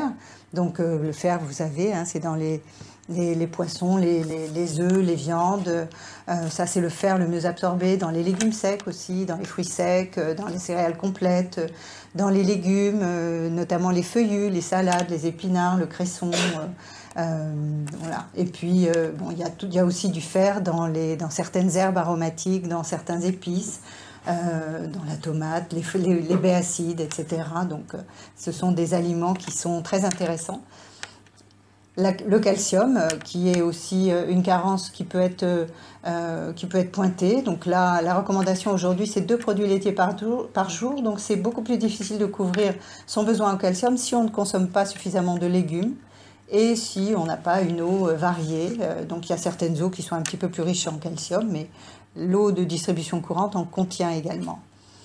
Les carences en oméga 3, donc vous savez, ces bonnes graisses dont on parle beaucoup et que l'on met un petit peu à toutes les sauces, y compris à la sauce de la lutte contre des maladies chroniques, voire la dépression ou la maladie d'Alzheimer. Alors ça, ce sont des niveaux de preuve assez variables hein, dans les études, mais on commence à en parler de plus en plus. Ce qui est sûr, c'est que dans les maladies cardiovasculaires, elle a un rôle majeur. Donc consommer moins de graisses d'origine animale et consommer un petit peu plus de bonnes graisses comme les oméga 3 issues des poissons, des huiles de colza, de noix, de noisettes ou de fruits à coque, c'est très efficace pour la santé. Et puis toutes les autres carences que l'on cite aussi beaucoup dans la dépression, par exemple le sélénium, le zinc, les vitamines du groupe B, la vitamine C. Alors, il y a un mot d'ordre pour une alimentation équilibrée, c'est varier son alimentation. Puisque vous voyez que dans ces repères qu'on citait tout à l'heure, c'est insuffisant de dire simplement il faut 5 fruits et légumes par jour, 2 produits laitiers. Encore faut-il aussi ajouter et en plus varier le plus possible au sein de chaque groupe. Et si on varie le plus possible, eh bien on apporte beaucoup plus de micronutriments et on évite ces carences en fer, en sélénium, en magnésium, en vitamine C, en vitamine du groupe B, qui sont si importantes pour maintenir une bonne santé et physique et mentale. Alors l'essentiel en résumé, l'alimentation en psychiatrie aussi, alors je vous ai mis en exergue ce que disent les études, alimentation avec schizophrénie, c'est en général des personnes qui vont manger plus gras, plus sucré, qui vont avoir tendance au grignotage sucré, donc une alimentation plus riche en graisse, en sel, et moins riche en légumes, en fruits et en laitage. Alors, si on veut prendre à revers ces habitudes et essayer de redonner un axe, donc varier ses aliments, varier ses choix, varier ses courses et ses modes d'approvisionnement. La boisson d'hydratation, c'est l'eau. Si on veut prendre un coca de temps en temps ou un coca light de temps en temps ou un verre de vin de temps en temps, si c'est pas contre-indiqué, pourquoi pas, mais la boisson d'hydratation à table, quand on a soif, quand on veut s'hydrater, c'est l'eau. 3 repas par jour sans grignotage, c'est une règle fondamentale, avec un petit déjeuner qui idéalement devrait se situer entre 7h et 10h, un déjeuner entre 12h et 13h30 et un dîner entre 19h et 21h, pour essayer d'avoir cette répartition un peu en cloche de l'alimentation et surtout pas avec ce qu'on voit souvent, le rythme inversé, c'est-à-dire une alimentation très décalée dans le début d'après-midi parce que les personnes dorment très tard. Et donc le fait de commencer son alimentation après 14 heures, c'est un vrai gage de prise de poids. parce que tout l'apport de deuxième partie de journée est beaucoup plus difficile à régler au niveau de l'appétit et des sensations de faim, et par contre les stimuli pour stocker sont beaucoup plus efficaces. C'est injuste, mais c'est comme ça. Donc un repas avec une digestion progressive en essayant de mettre suffisamment de légumes, de fruits, de céréales complètes et de légumineuses. Très peu d'aliments transformés, les brioches, les plats cuisinés, il faut essayer de les limiter le plus possible, une fois par semaine. Les fritures, une fois par semaine. Les frites, les pommes sautées, les plats panés, les viandes en sauce, une fois par semaine. La charcuterie, une fois par semaine en entrée, 2 fois par mois en plat. Donc vous voyez qu'on rejoint un petit peu les repères de variété et de moins gras. La sauce vinaigrette à privilégier. Une cuillère à soupe de mayonnaise contient 4 cuillères à soupe d'huile. Donc la mayonnaise est forcément très très calorique puisque c'est une émulsion d'huile solide. Donc il y a beaucoup d'huile dans une cuillère à soupe de mayonnaise ou de tartare ou de béarnaise. Les desserts sucrés, c'est 1 par jour maximum en essayant de préférer les fruits. Choisir un bon pain. Un pain complet, aux céréales, au son, un pain au levain, au froment. Et puis choisir ces huiles de façon un petit peu plus équilibrée. Par exemple, l'association idéale étant olive-colza, en essayant de prendre un petit peu moins souvent l'huile de tournesol, qui est très riche en oméga 6 par exemple. Et puis, alors je vous avais mis un petit exemple en concret, hein, donc le petit déjeuner, un café ou thé sans sucre, du pain complet, un laitage, un fruit entier, le fruit qu'on peut décaler en collation. Les collations n'étant jamais des aliments que l'on rajoute, mais des aliments que l'on déplace des repas. Sinon, on arrive à avoir une alimentation trop calorique, si on rajoute tout le temps. Donc le midi, essayez de prendre un repas complet, le plus calorique de la journée, avec suffisamment de glucides complexes. Là, c'est les lentilles et du pain complet. Donc une escalope de volaille aux épices, lentilles, endives braisées, camembert, poire et pain complet, et carottes râpées en entrée. Et puis le soir, un potage de légumes minestrone, donc avec quelques pâtes, une omelette aux herbes, des épinards béchamel, un fromage blanc et une compote de pommes sans sucre avec du pain complet. On peut décaler le fromage blanc en collation, on peut décaler le poire en collation si on veut dans l'après-midi. Mais il n'y a pas de goûter, c'est-à-dire de repas surajoutés comme on pourrait le faire pour les enfants, pour les femmes enceintes, les femmes allaitantes ou les personnes âgées. Et surtout, puisque vous savez que la nutrition, c'est pas simplement bien manger, surtout, gare aux serial killers, la chaise. Donc, il faut suivre ces recommandations qui sont vraiment très importantes. Donc, bouger chaque jour. Alors, les recommandations officielles, c'est 30 minutes de marche active, c'est 10 000 pas par jour. Il faut podométrer pour se rendre compte un petit peu de l'activité physique en tant que marche. Chaque jour, on se met un podomètre à la ceinture pendant une semaine et puis voilà, des fois on a des surprises. Et puis 2 activités un petit peu plus soutenues par semaine, vélo, musculation, activité sportive ou piscine. Ne pas hésiter à avoir recours aux associations sportives.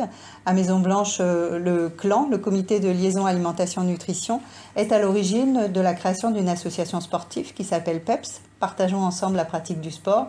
Et nous proposons dans cette association, dont je suis la présidente, je vous ai amené des fascicules aussi, nous proposons 2 activités physiques par semaine avec un éducateur sportif, donc un éducateur de la DJS ou un éducateur d'une association sportive qui ne sont pas des soignants et qui font faire du sport donc aux usagers et aussi aux professionnels, donc tous ensemble.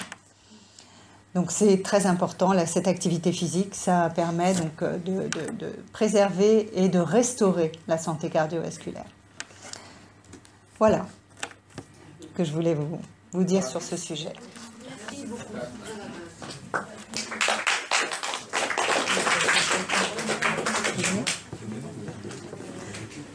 On va peut-être répondre à vos questions.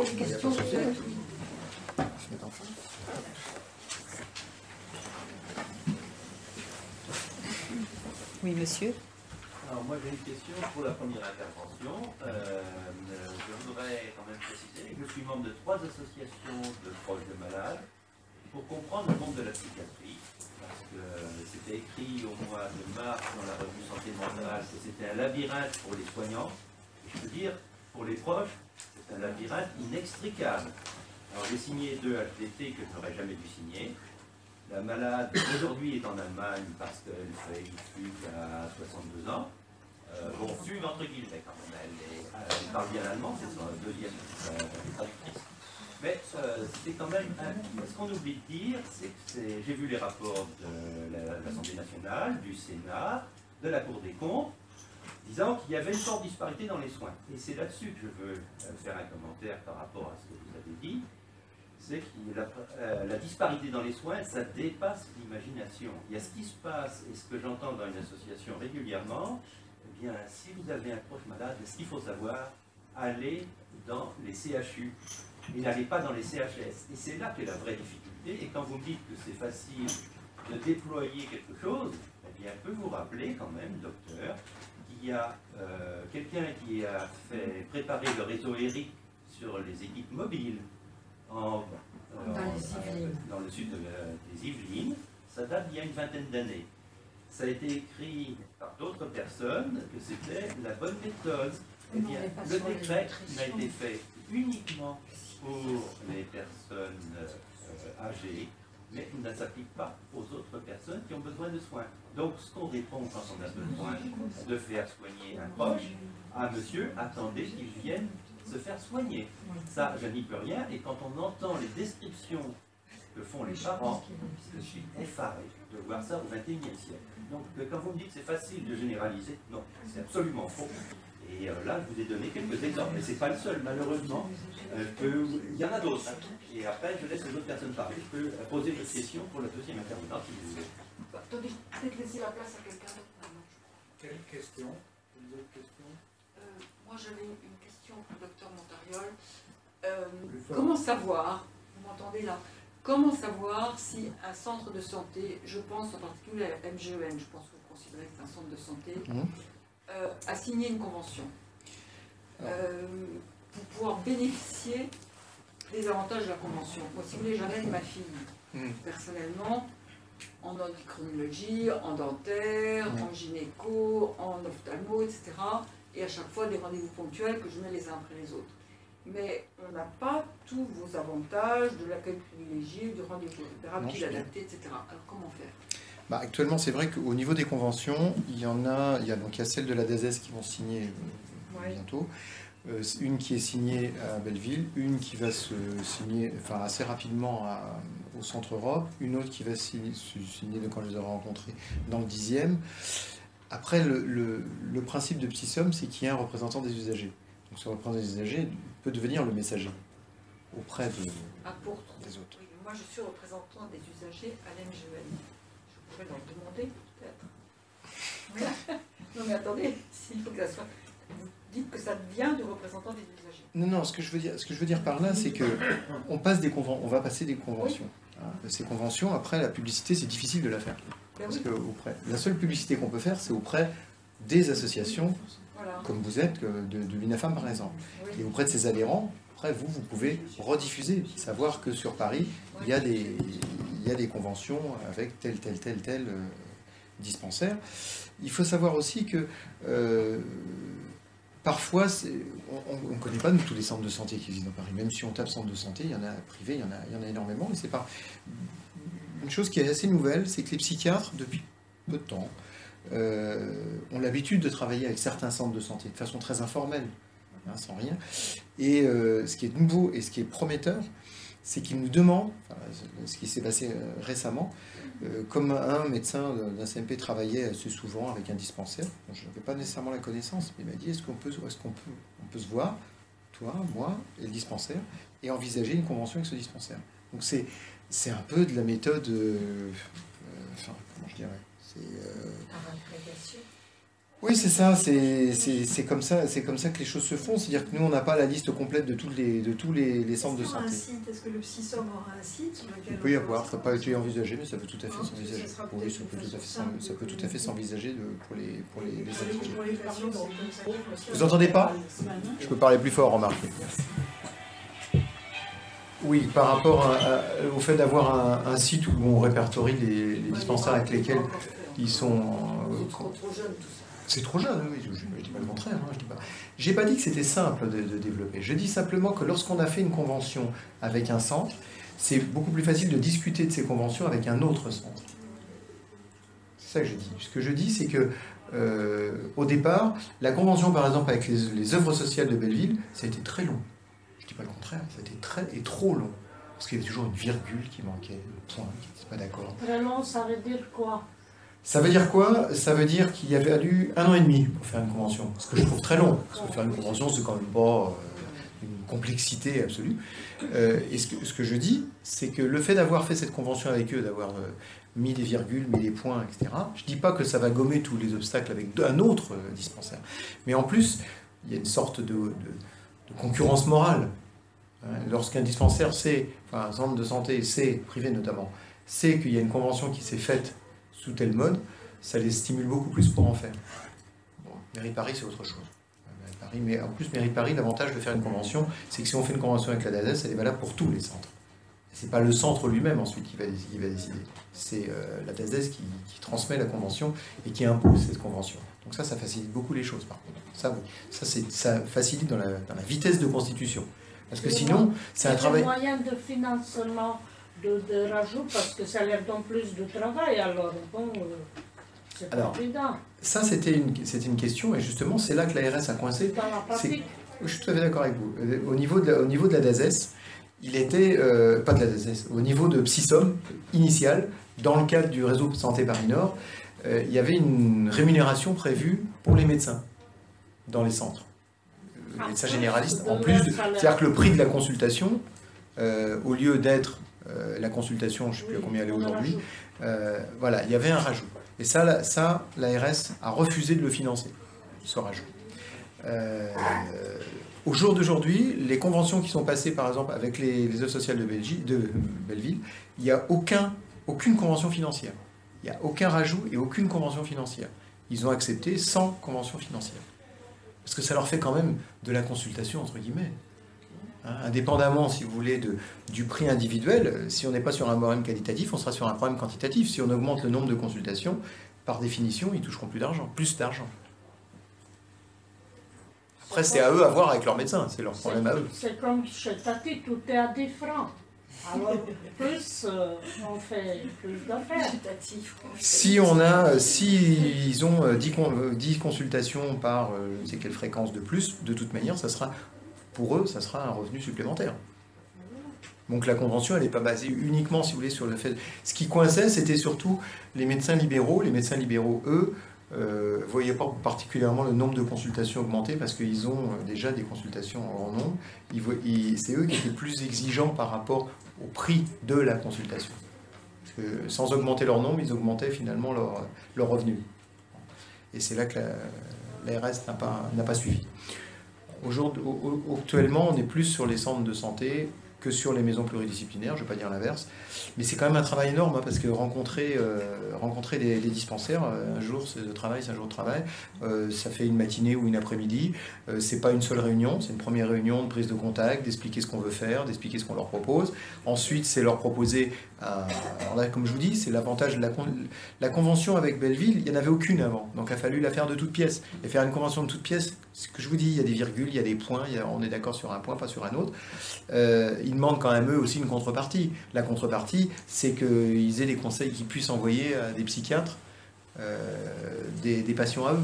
C'est une contrepartie qu'ils demandent, ce qui est normal. Si eux, ils prennent en charge les patients psychiatriques, ils veulent aussi, quand ils ont des problèmes avec des patients qui suivent pour des raisons uniquement somatiques, pouvoir les adresser aux psychiatres. Ça s'est fait, ça a été accepté par les deux parties, je dirais, mais ça a pris du temps parce que c'était nouveau. Les conventions qui seront présentées, maintenant on présentera une convention cadre, hein, dans laquelle il y aura effectivement toujours des virgules, mais ça ira beaucoup plus rapidement pour les élaborer. Après, la mise en route, c'est effectivement le deuxième. Ce que je veux dire, ce que je ne vous ai pas dit, c'est que l'infirmier de pratique avancée qui va s'occuper de ce dossier est recruté. J'ai son nom, on l'a rencontré, il y a justement un comité de pilotage dans l'établissement, donc je veux demander qu'il soit mis sous mon autorité fonctionnelle. Parce qu'administrativement, c'est pas un problème, mais fonctionnel pour qu'il puisse venir dans les mêmes locaux où je suis et qu'on puisse commencer. Alors je l'accompagnerai au début dans ces démarches, qu'on puisse commencer au retour des congés d'été, qu'on puisse en septembre commencer au moins avec un dispensaire. Et je pense que le fait de commencer, parce que c'est lassant pour tout le monde, hein, y compris pour nous, de voir que les choses... Alors en plus, on n'a pas eu beaucoup de chance avec les infirmières de pratique avancée, puisqu'il y avait une infirmière de pratique avancée qui a été désignée, et puis elle s'est rendue compte qu'apparemment ça dépassait ses capacités, donc elle a arrêté. À la limite, vaut mieux qu'elle ne se mette pas en difficulté et qu'elle ne mette pas en difficulté le projet. La deuxième qui a été nommée, qui elle était alors très, très volontaire, et elle est malheureusement en congé longue maladie, parce qu'elle a une maladie grave entre-temps. Donc vous voyez que quand on n'a pas de chance, on n'a pas de chance jusqu'au bout. Je ne sais pas si c'est le poste qui veut ça, mais là donc l'infirmier de pratique avancée a été nommé, il a été désigné il y a un mois ou un mois et demi, et il sera opérationnel à partir de septembre, de toute manière. Oui. Merci pour ce que vous faites. Quel conseil vous donneriez donc à quelqu'un qui est en position d'aidant, donc nécessairement un petit peu en dehors, hein, avec pas toutes les informations à sa disposition, voilà. Donc pour adresser son proche patient, son proche malade, voilà, qui a des gros problèmes somatiques. Moi j'ai essayé auprès de deux généralistes. Hein. Le premier a dit aucun sucre, vous avez du diabète pendant 4 mois et je vous revois en septembre. Et le deuxième a dit non, aucun problème, je vous donne des médicaments contre le diabète. Et donc vous voyez, là je suis ramenée à mon désespoir, moi, de mère. Voilà, parce que j'ai l'impression qu'on se cogne à des portes et on ne sait pas où aller frapper. Donc qu'est-ce que je dis à ma fille qui habite dans le 18e arrondissement? Qu'est-ce que je lui suggère? Pas je lui dis, mais je suggère évidemment. Voilà. Où elle est consultée. Elle est suivie au CMP?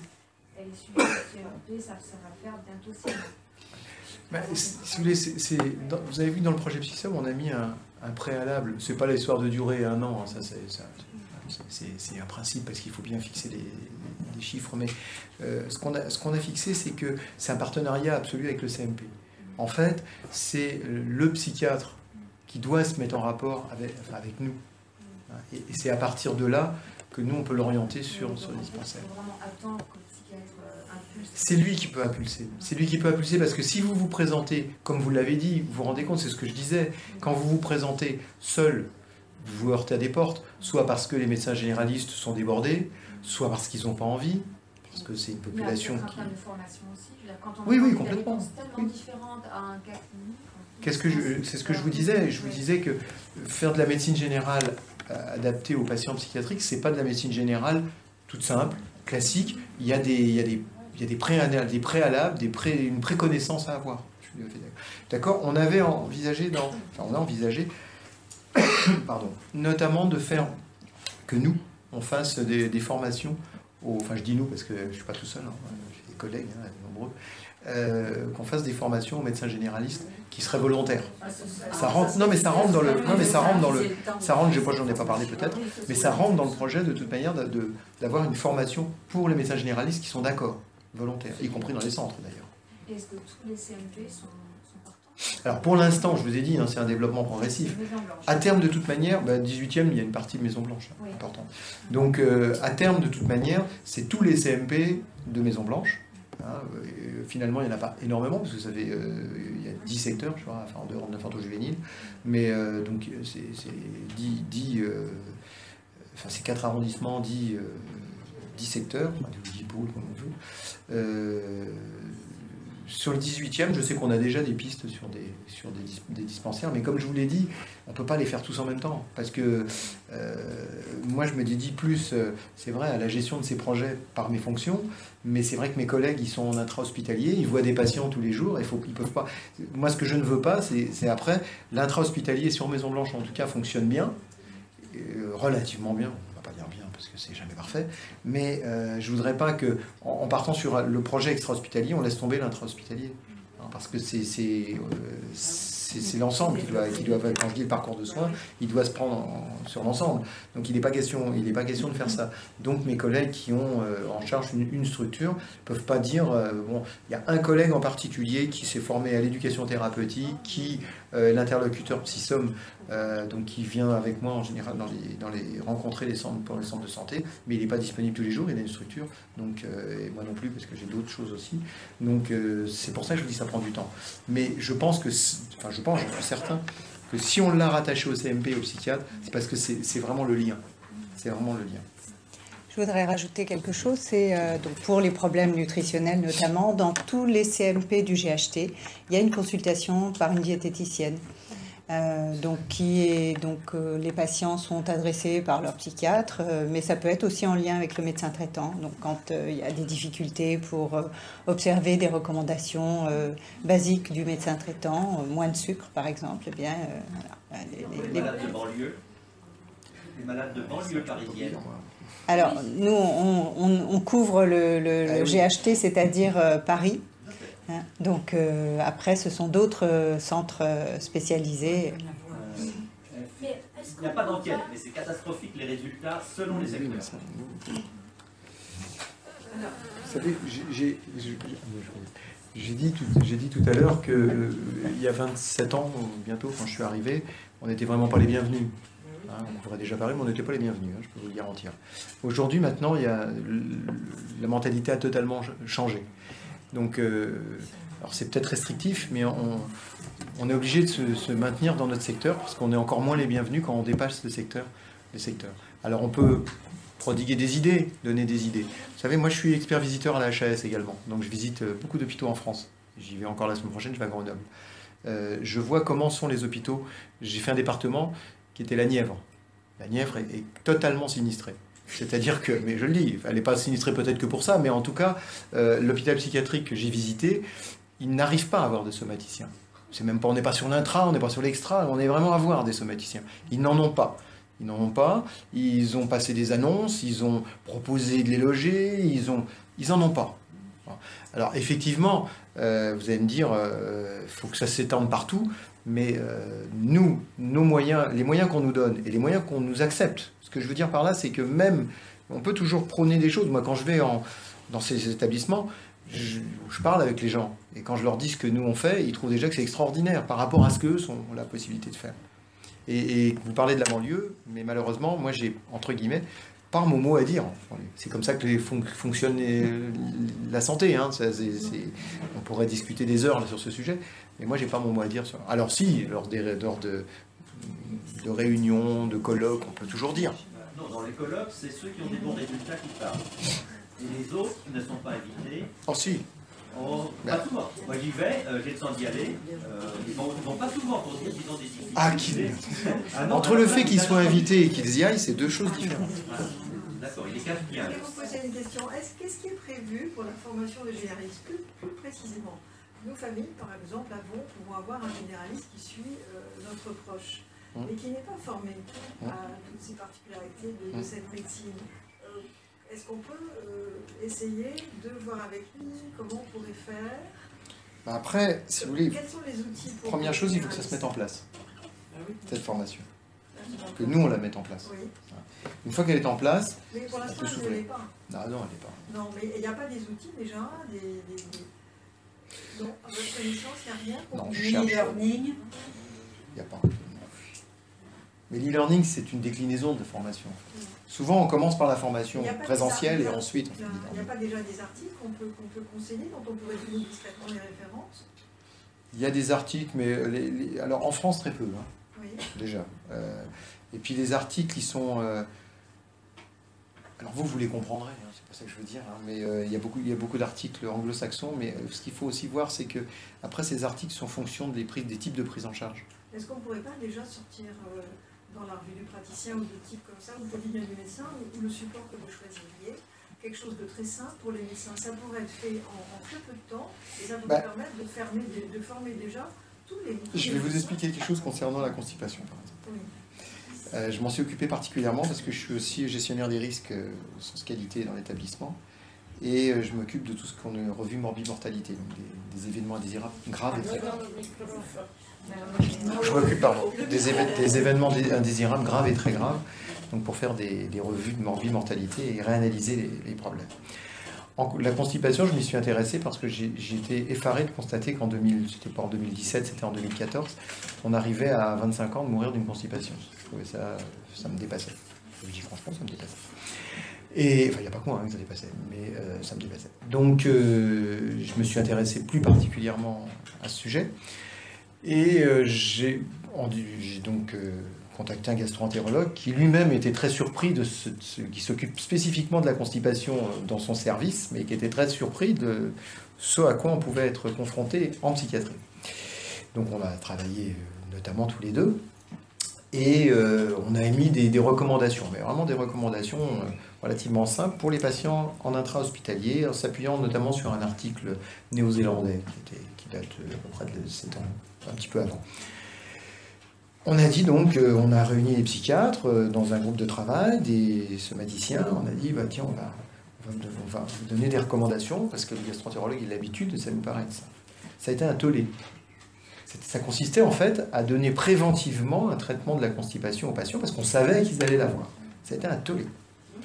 On nous a dit, mais vous vous rendez compte, parce qu'il fallait que les psychiatres soient les prescripteurs, on ne va pas négocier ce genre de tout.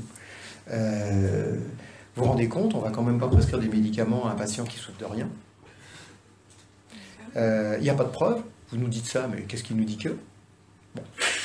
Donc on a été obligé, mais c'est pas grave parce que ça a été entendu, ça a été culpabilisant et ils prescrivent beaucoup plus qu'avant, mais pas comme on le souhaiterait. Et il y a 2 semaines, un collègue m'a transmis un article de 2014, même période, qui vient de, je ne sais plus si c'est des États-Unis, et qui donne des recommandations. Et j'étais assis, heureusement, tant mieux, parce que ces recommandations, c'est exactement ce qu'on voulait leur faire faire. Sauf que si ça vient des États-Unis, ça sera parfait. Si nous, on leur dit, c'est pas bien. Voilà, c'est pour vous donner la limite des choses. Oui, mais bien sûr, c'est toujours très compliqué. Mais ça ne nous empêche pas de continuer. Absolument, il y a beaucoup d'enthousiasme, on vous en est très reconnaissant. Mais dans l'immédiat, est-ce qu'on ne pourrait pas imaginer qu'on ait quelque chose de simple sur le suivi semestriel, comme vous nous l'avez exposé, à nous qui n'avons pas les moyens de le faire, mais qu'on le transmette plutôt à des gens qui ont les moyens de le faire. C'est-à-dire qu'on publie dans les revues que lisent les généralistes ce que vous nous avez montré à nous, nous qui sommes bien dans la capacité de le faire. Il y a un endroit où ça a été fait, c'est au niveau de l'association, je ne sais jamais ses initiales, c'est l'association des médecins somaticiens en psychiatrie, qui est présidée d'ailleurs par un des PH de mon service, qui est le docteur Alouche, qui fait tous les ans, c'est bientôt, c'est dans 2 semaines, donc organise sur 3 jours, donc des communications justement sur, alors il y a un jour qui est un peu à part, c'est sur la douleur, puis le reste c'est sur la prise en charge somatique, sur justement ces soins somatiques aux patients, avec des gens qui viennent d'intervenir, qui viennent de l'étranger, d'autres qui viennent de toute la France d'ailleurs, pas uniquement de Paris. Moi je suis déjà intervenu d'ailleurs sur la constipation, ce sujet. Je vous parlais tout à l'heure des espérances de vie, un médecin que j'ai vu lors du colloque, qui était aussi intervenu. Donc c'est là qu'on peut avoir. Mais je suis d'accord en psychiatrie, je suis d'accord avec vous. Il n'est pas en psychiatrie. Mais pour persuader pour faire de l'information auprès des médecins somaticiens, des médecins de ville, il faut les rencontrer. Et le moyen de les rencontrer... déjà on commence par un tout petit article dans le quotidien du médecin. Ouais, mais je suis pas sûr que ce soit preneur. Il faudrait faire une information auprès des psychiatres aussi, parce que faire si le psychiatre de ma fille qui est hospitalisée depuis assez longtemps, et ça dure depuis des années, où le problème somatique est soulevé depuis des années parce que c'est excessivement important, il n'en tient pas compte. Voilà.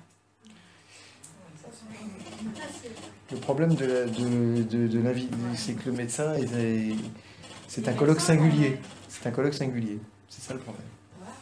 Mais je vous dis, quand je vous dis que depuis 20 ans, on a quand même fait des... On a beaucoup évolué, mais bon, c'est peut-être moins... Au départ, on s'imagine quand même que le psychiatre est un médecin et qu'il doit... Le corps... J'entends bien. Partout, c'est quand même minimum, quoi. Oui, mais non. C'est archi inquiétant. Je dis oui, mais non. Voilà. Alors à qui il faut s'adresser? Alors à vous? Dans une structure d'hospitalisation... il a les moyens, puisqu'il y a, je vous dis, à Maison-Blanche, mais pas uniquement à Maison-Blanche, que ce soit à Maison-Blanche, à Péré-Vaucluse ou à Sainte-Anne, il y a des médecins somaticiens à Sainte-Anne. Il y a un service de médecine somatique. Le chef de service, c'est le docteur Nico. Il y a un service de médecine somatique. Mais la prise en charge n'est pas la même. Alors, moi j'ai plusieurs questions. Tout d'abord, je vous remercie beaucoup pour tout ce que vous faites. Je vous remercie beaucoup pour tout ce que vous faites, pour nos patients, mais aussi pour les informations que vous pouvez donner pour les accompagner. Et bon, moi, dans le cadre de ma propre pathologie de cancer, j'avais été magnifiquement conseillée par l'Institut Curie dans le domaine, par exemple, de la nutrition, où j'ai participé à des ateliers absolument fantastiques. Et ces ateliers m'ont été utiles à titre personnel et me sont utiles aujourd'hui pour mon fils, qui lui est tombé malade depuis 2013. Il est suivi à Sainte-Anne. Lors du premier rendez-vous en urgence, lors de l'interrogatoire, j'avais mentionné qu'il y avait un risque d'obésité également dans la famille de mon mari, dû à différents problèmes, mais qui n'ont rien de psychiatrique. Hein. Voilà. Donc j'avais tout de suite mentionné ça. Au bout de 2 mois et demi d'hôpital, il est sorti, il avait déjà entre 15 et 20 kilos de pris. Voilà, il est arrivé avec un poids normal. Hein. Il avait même fait un régime avant pour justement avoir la ligne et tout. Bon. Sans arrêt, je n'ai pas cessé de rappeler cette question-là. Il a donc grossi de 60 kilos, 132 kilos aujourd'hui, 38 d'IMC, le ballonnement comme ça, je peux vous montrer les photos. Et j'ai demandé à l'époque à voir un nutritionniste justement pour appuyer les conseils que je pouvais donner, parce qu'à la maison, de toute façon, là, ce que vous avez expliqué tout à l'heure, c'est de cette façon-là que nous mangeons. Hein. Voilà. Le problème, par contre, c'est le grignotage. Bon. Et là, le sujet, on nous a envoyé au CMP. On a rencontré une nutritionniste qui nous a dit « Mais c'est parfait ce que vous faites, monsieur ». Et j'étais présente, mais je ne disais rien. Il répondait aux questions. Mais il faut faire un peu plus de sport. Bien. Donc, il a fait du sport en salle, de la natation, de la marche, machin. Il est tombé plusieurs fois en syncope en salle de sport, emmené par les pompiers, Pompidou, machin, tout ce qu'on veut. Des vertiges. Là, il est maintenant pris par des vertiges pas possibles. C'est moi-même qui fais tous les examens, cardiologue, les oreilles, tout, ORL, neurologue. Voilà, je remplace à moi toute seule, sans avoir fait des études de médecine, et je ne suis pas toute seule parce que je fais partie d'un groupe pro-famille, hein, les méthodes canadiennes qui sont extraordinaires, et je vois qu'avec mes collègues, ils ont aussi des problèmes avec leurs enfants, hein, de cette façon-là. Et là, donc, j'ai découvert qu'effectivement, en Amérique du Nord, il y a des accompagnements parallèles et complémentaires aux médicaments qui apportent des résultats sur la vie des patients et aussi de l'entourage. Donc là, la question que je me pose, moi toute seule, je remplace donc un petit centre, hein, ce que va faire Maison Blanche, et je dis bravo. Et mon inquiétude, c'est au niveau de Sainte-Anne, parce qu'aujourd'hui, donc, il est réhospitalisé pour savoir d'où viennent les fameux vertiges, je ne sais pas pour combien de temps. Le médecin part du principe que c'est de l'imagination. Hein. Nous perdons notre temps à faire tous ces examens. Bon, on a quand même vu des chutes de tension, on a quand même détecté différentes choses. Franchement, je ne sais plus. Aller au CMP, on l'a vu une fois, la nutritionniste. À quoi ça nous a servi? Zéro. Au Pôle emploi, pour moi, hein. Je suis désolée. Au Pôle emploi, elle est planquée. C'est grave. C'est très grave. Donc, il faut former les nutritionnistes à la problématique psychiatrique. Est-ce que les nutritionnistes, je vous fais confiance à vous, mais dans les autres CMP, est-ce qu'il y a des formations spéciales pour la nutrition psychiatrique, étant donné qu'il y a des effets secondaires de certains médicaments? Oui. Je peux vous dire que on a des formations. Moi, je suis étonnée, hein. Des formations tout au long de la carrière, hein, puisque chacun se remet en question, il y a des évolutions, il y a des nouveautés aussi, hein, dans les prises en charge. Donc on On a toute une équipe qui se forme régulièrement et qui est assez avisée en soins nutritionnels en psychiatrie. Mais comme disait le docteur Montariol, vous savez, ça évolue aussi. Moi, j'ai commencé ma carrière il y a déjà quand même quelques années en psychiatrie. C'était le siècle dernier. Et au début, on m'appelait pour des épilations. Donc voilà, c'est toute une mentalité de soins qui, aujourd'hui, le soin somatique est beaucoup plus dans la prise en charge globale de la psychiatrie, le soin nutritionnel aussi, et c'est des choses qui vont... Alors je vous dis pas que tous les professionnels sont parfaits, et puis vous savez, la relation soignant-soigné, c'est aussi une relation individuelle, des fois ça marche, des fois ça ne marche pas, il faut passer la main, peut-être que si vous voyez une autre personne, il y aura peut-être une autre accroche. C'est pas que la personne est forcément mauvaise, mais là, ça ne s'est pas fait. Ça peut arriver. Moi, alors, également, la communication entre le médecin psychiatre de Sainte-Anne et le médecin traitant. Nous avons notre médecin de famille, médecin traitant. C'est moi qui sers de postière, qui explique, qui donne les ordonnances pour qu'ils soient au courant. Mais moi, j'avais encore envie d'ajouter que pour quasiment tous les malades psychiatriques, peut-être pas tous, mais ils sont dans le déni de leur maladie psychique, mais ils sont aussi dans le déni du somatique, c'est-à-dire qu'ils ne sont pas gros, ils vont bien, ils ne veulent pas faire de régime, ils veulent manger gras. Il n'est pas dans le déni, là, il en souffre de cette image. Mais bien sûr qu'ils en souffrent, mais bien sûr qu'ils en souffrent. Mais c'est vrai qu'ils ne veulent pas suivre. Et vous devez trouver une solution. Ils ne peuvent pas. Ils ne peuvent très bien ce qu'il faut faire. Elle a été élevée avec cette façon-là. Mais ils ne peuvent Le pas. problème est comment la faire. Mais ils ne peuvent pas. Ils ne peuvent pas. C'est le problème de la maladie, c'est qu'ils ne peuvent pas. Est-ce que je peux, pour le docteur Montariol.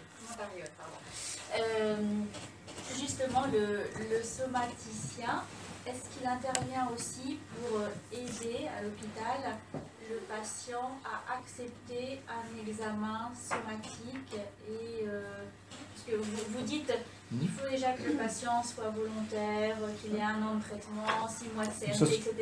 Est-ce que vous intervenez justement dans l'hôpital dans l'intra de près? Parce que moi j'ai un fils qui a refusé l'examen somatique et je sais qu'il va avoir des problèmes de constipation et j'ai très peur. Alors en intra-hospitalier, pratiquement toutes les fins des structures, en tout cas dans Maison Blanche, mais c'est pareil dans les autres aussi, la demande émane du psychiatre. Alors, soit parce que lui constate quelque chose, soit parce que le patient lui demande. En l'occurrence, ce n'est pas le cas dans ce que vous exposez. Mais l'examen est toujours conditionné à l'accord du patient, de toute manière. Moi, j'ai des patients, c'est rare, très franchement, c'est très rare, mais des patients qui sont venus en consultation amenés, alors je ne dirais pas de force, mais enfin amenés parce qu'on leur a dit il y a une consultation, il faut que vous veniez, et arrivés, qui m'ont dit vous ne toucherez pas. Bon, j'ai pas de raison non plus de vouloir me battre avec, et puis ça servira à rien. Je peux pas le forcer à se faire examiner s'il ne le veut pas. Après, on peut parlementer. Même s'il y a de gros risques. On n'a pas le droit. Ah bon? Ah, ça, on n'a pas le droit. Mais c'est valable pour nous comme pour tout le monde. Pas dans le sens d'obligation, mais d'un travail. Pour poser la question au comité d'éthique, c'est à vous de le faire, parce que moi je fais au comité d'éthique et on n'en parle pas de ces sujets-là. C'est pas sérieux. Si c'est sérieux, excusez-moi, je m'excuse. On essaie d'être sérieux. Si vous n'envoyez pas les questions au comité d'éthique, c'est pas normal. Non, attendez. La consultation entre un patient et un médecin, c'est un colloque singulier. Le comité d'éthique, là-dedans, il n'a pas à voir. Ah, je suis pas d'accord. Ah, ben, je suis désolé. Attendez, on n'est pas là pour... Moi, je suis pas d'accord. Non, mais Le professeur de psychiatrie, Hardy Bellet, a écrit « C'est quand même curieux, on a créé des SAMU pour les malades qui n'ont pas de consentement parce qu'ils sont dans le coma, et en psychiatrie, on n'a pas su faire la même chose. » Ça a été écrit il y a 20 ans, et qui est-ce qui l'a compris? Apparemment, pas beaucoup de psychiatres. Je crois qu'écoutez, on va peut-être prendre la dernière question, parce qu'en principe, on avait dit que la conférence s'arrêtait à 8 heures. Donc c'est la dernière question. Oui, mais ça va être une question vraiment au ras du corps. Voilà, c'est pas du tout dans les grands principes éthiques. Vous êtes intéressé à la constipation. Est-ce que... oui, ben voilà. Est-ce que les problèmes de rétention et des problèmes de sphincter, ça va avec les problèmes de rétention? c'est toujours iatrogène, effectivement, mais c'est pas tout à fait, c'est toujours médicamenteux, ça c'est clair, et c'est toujours le même principe médicamenteux d'ailleurs. C'est toujours. Mais nous on a demandé quelque chose au psychiatre c'est difficile de l'avoir. On sait très bien, par exemple, que la constipation, comme la rétention, sont d'origine iatrogène en grande partie. Il y a l'alimentation, ça c'est clair, il y a l'exercice, c'est clair aussi, mais il y a les médicaments par deux effets. Très souvent, vous le savez, les patients ont ce qu'on appelle des correcteurs, notamment pour le Parkinson, ils ont des correcteurs. Ces correcteurs participent à la constipation. Par effet chimique. Là, c'est l'effet, pour moi qui suis dehors, c'est l'effet inverse, c'est le contraire de la constipation. Parce que tout part, au contraire. Voilà. Donc, ça, c'est plus. Est-ce que c'est lié aux médicaments? C'est plus surprenant.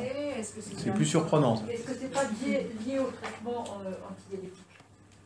Non,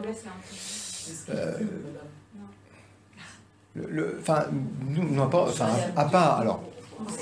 Attendez. Je finis. Donc, on a demandé aux psychiatres d'éviter de mettre systématiquement des correcteurs, de les mettre s'il y a besoin, mais pas systématiquement ce qui est fait.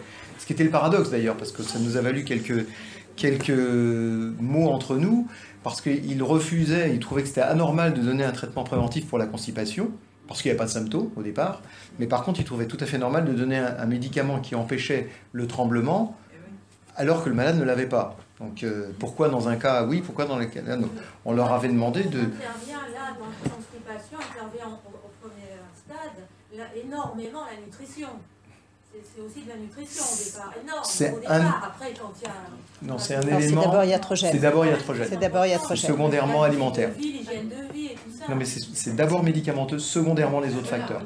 C'est pas moi qui le dis. À l'hôpital, pourquoi? Non, en ambulatoire également. Oui, mais justement, c'est toujours le système, les médicaments, et puis après on voit, les médicaments font des effets secondaires énormes, et le médecin va donner des médicaments contre le... Enfin, et c'est le cercle vicieux. Donc moi je suis archi contre cela, c'est pour les choses très naturelles, et finalement ce que je vois, depuis l'hospitalisation de ma fille qui a fait 35 kilos, hein, le psychiatre dont vous parlez tout à l'heure, lui fait un déni total de cela, hein, c'est comme si je lui parlais de je sais pas quoi. Et ça fait des années que cela dure, que je demande à changer de psychiatre. C'est pas possible parce qu'il est au CMP et il est à Henriet. J'ai même demandé la chef de service. Elle a dit oui, c'est vrai, ce serait bien de changer, mais finalement, il n'y a rien de tel. Donc ce déni total en tant que médecin, ce problème-là, moi je trouve ça inacceptable et effrayant. Par rapport à tout ce que vous dites, voilà. Et par rapport à ce que j'entends, quand je vous ai dit que la prise en charge somatique des patients en psychiatrie, c'était une médecine de liaison et c'était une collaboration étroite entre les deux, vous en êtes l'illustration. C'est ce que vous dites, si vous voulez. C'est que si nous, on intervient en nous braquant, c'est-à-dire en disant faut que vous arrêtiez, je vais très caricatural, si je leur dis faut que vous arrêtiez les neuroleptiques, allez, ça va être un blocage complet et ça va avoir un effet inverse de ce qu'on souhaite. Et c'est pour ça quand je vous dis que ça a évolué en 20 ans, il faut une grande discussion, trouver un équilibre entre les deux.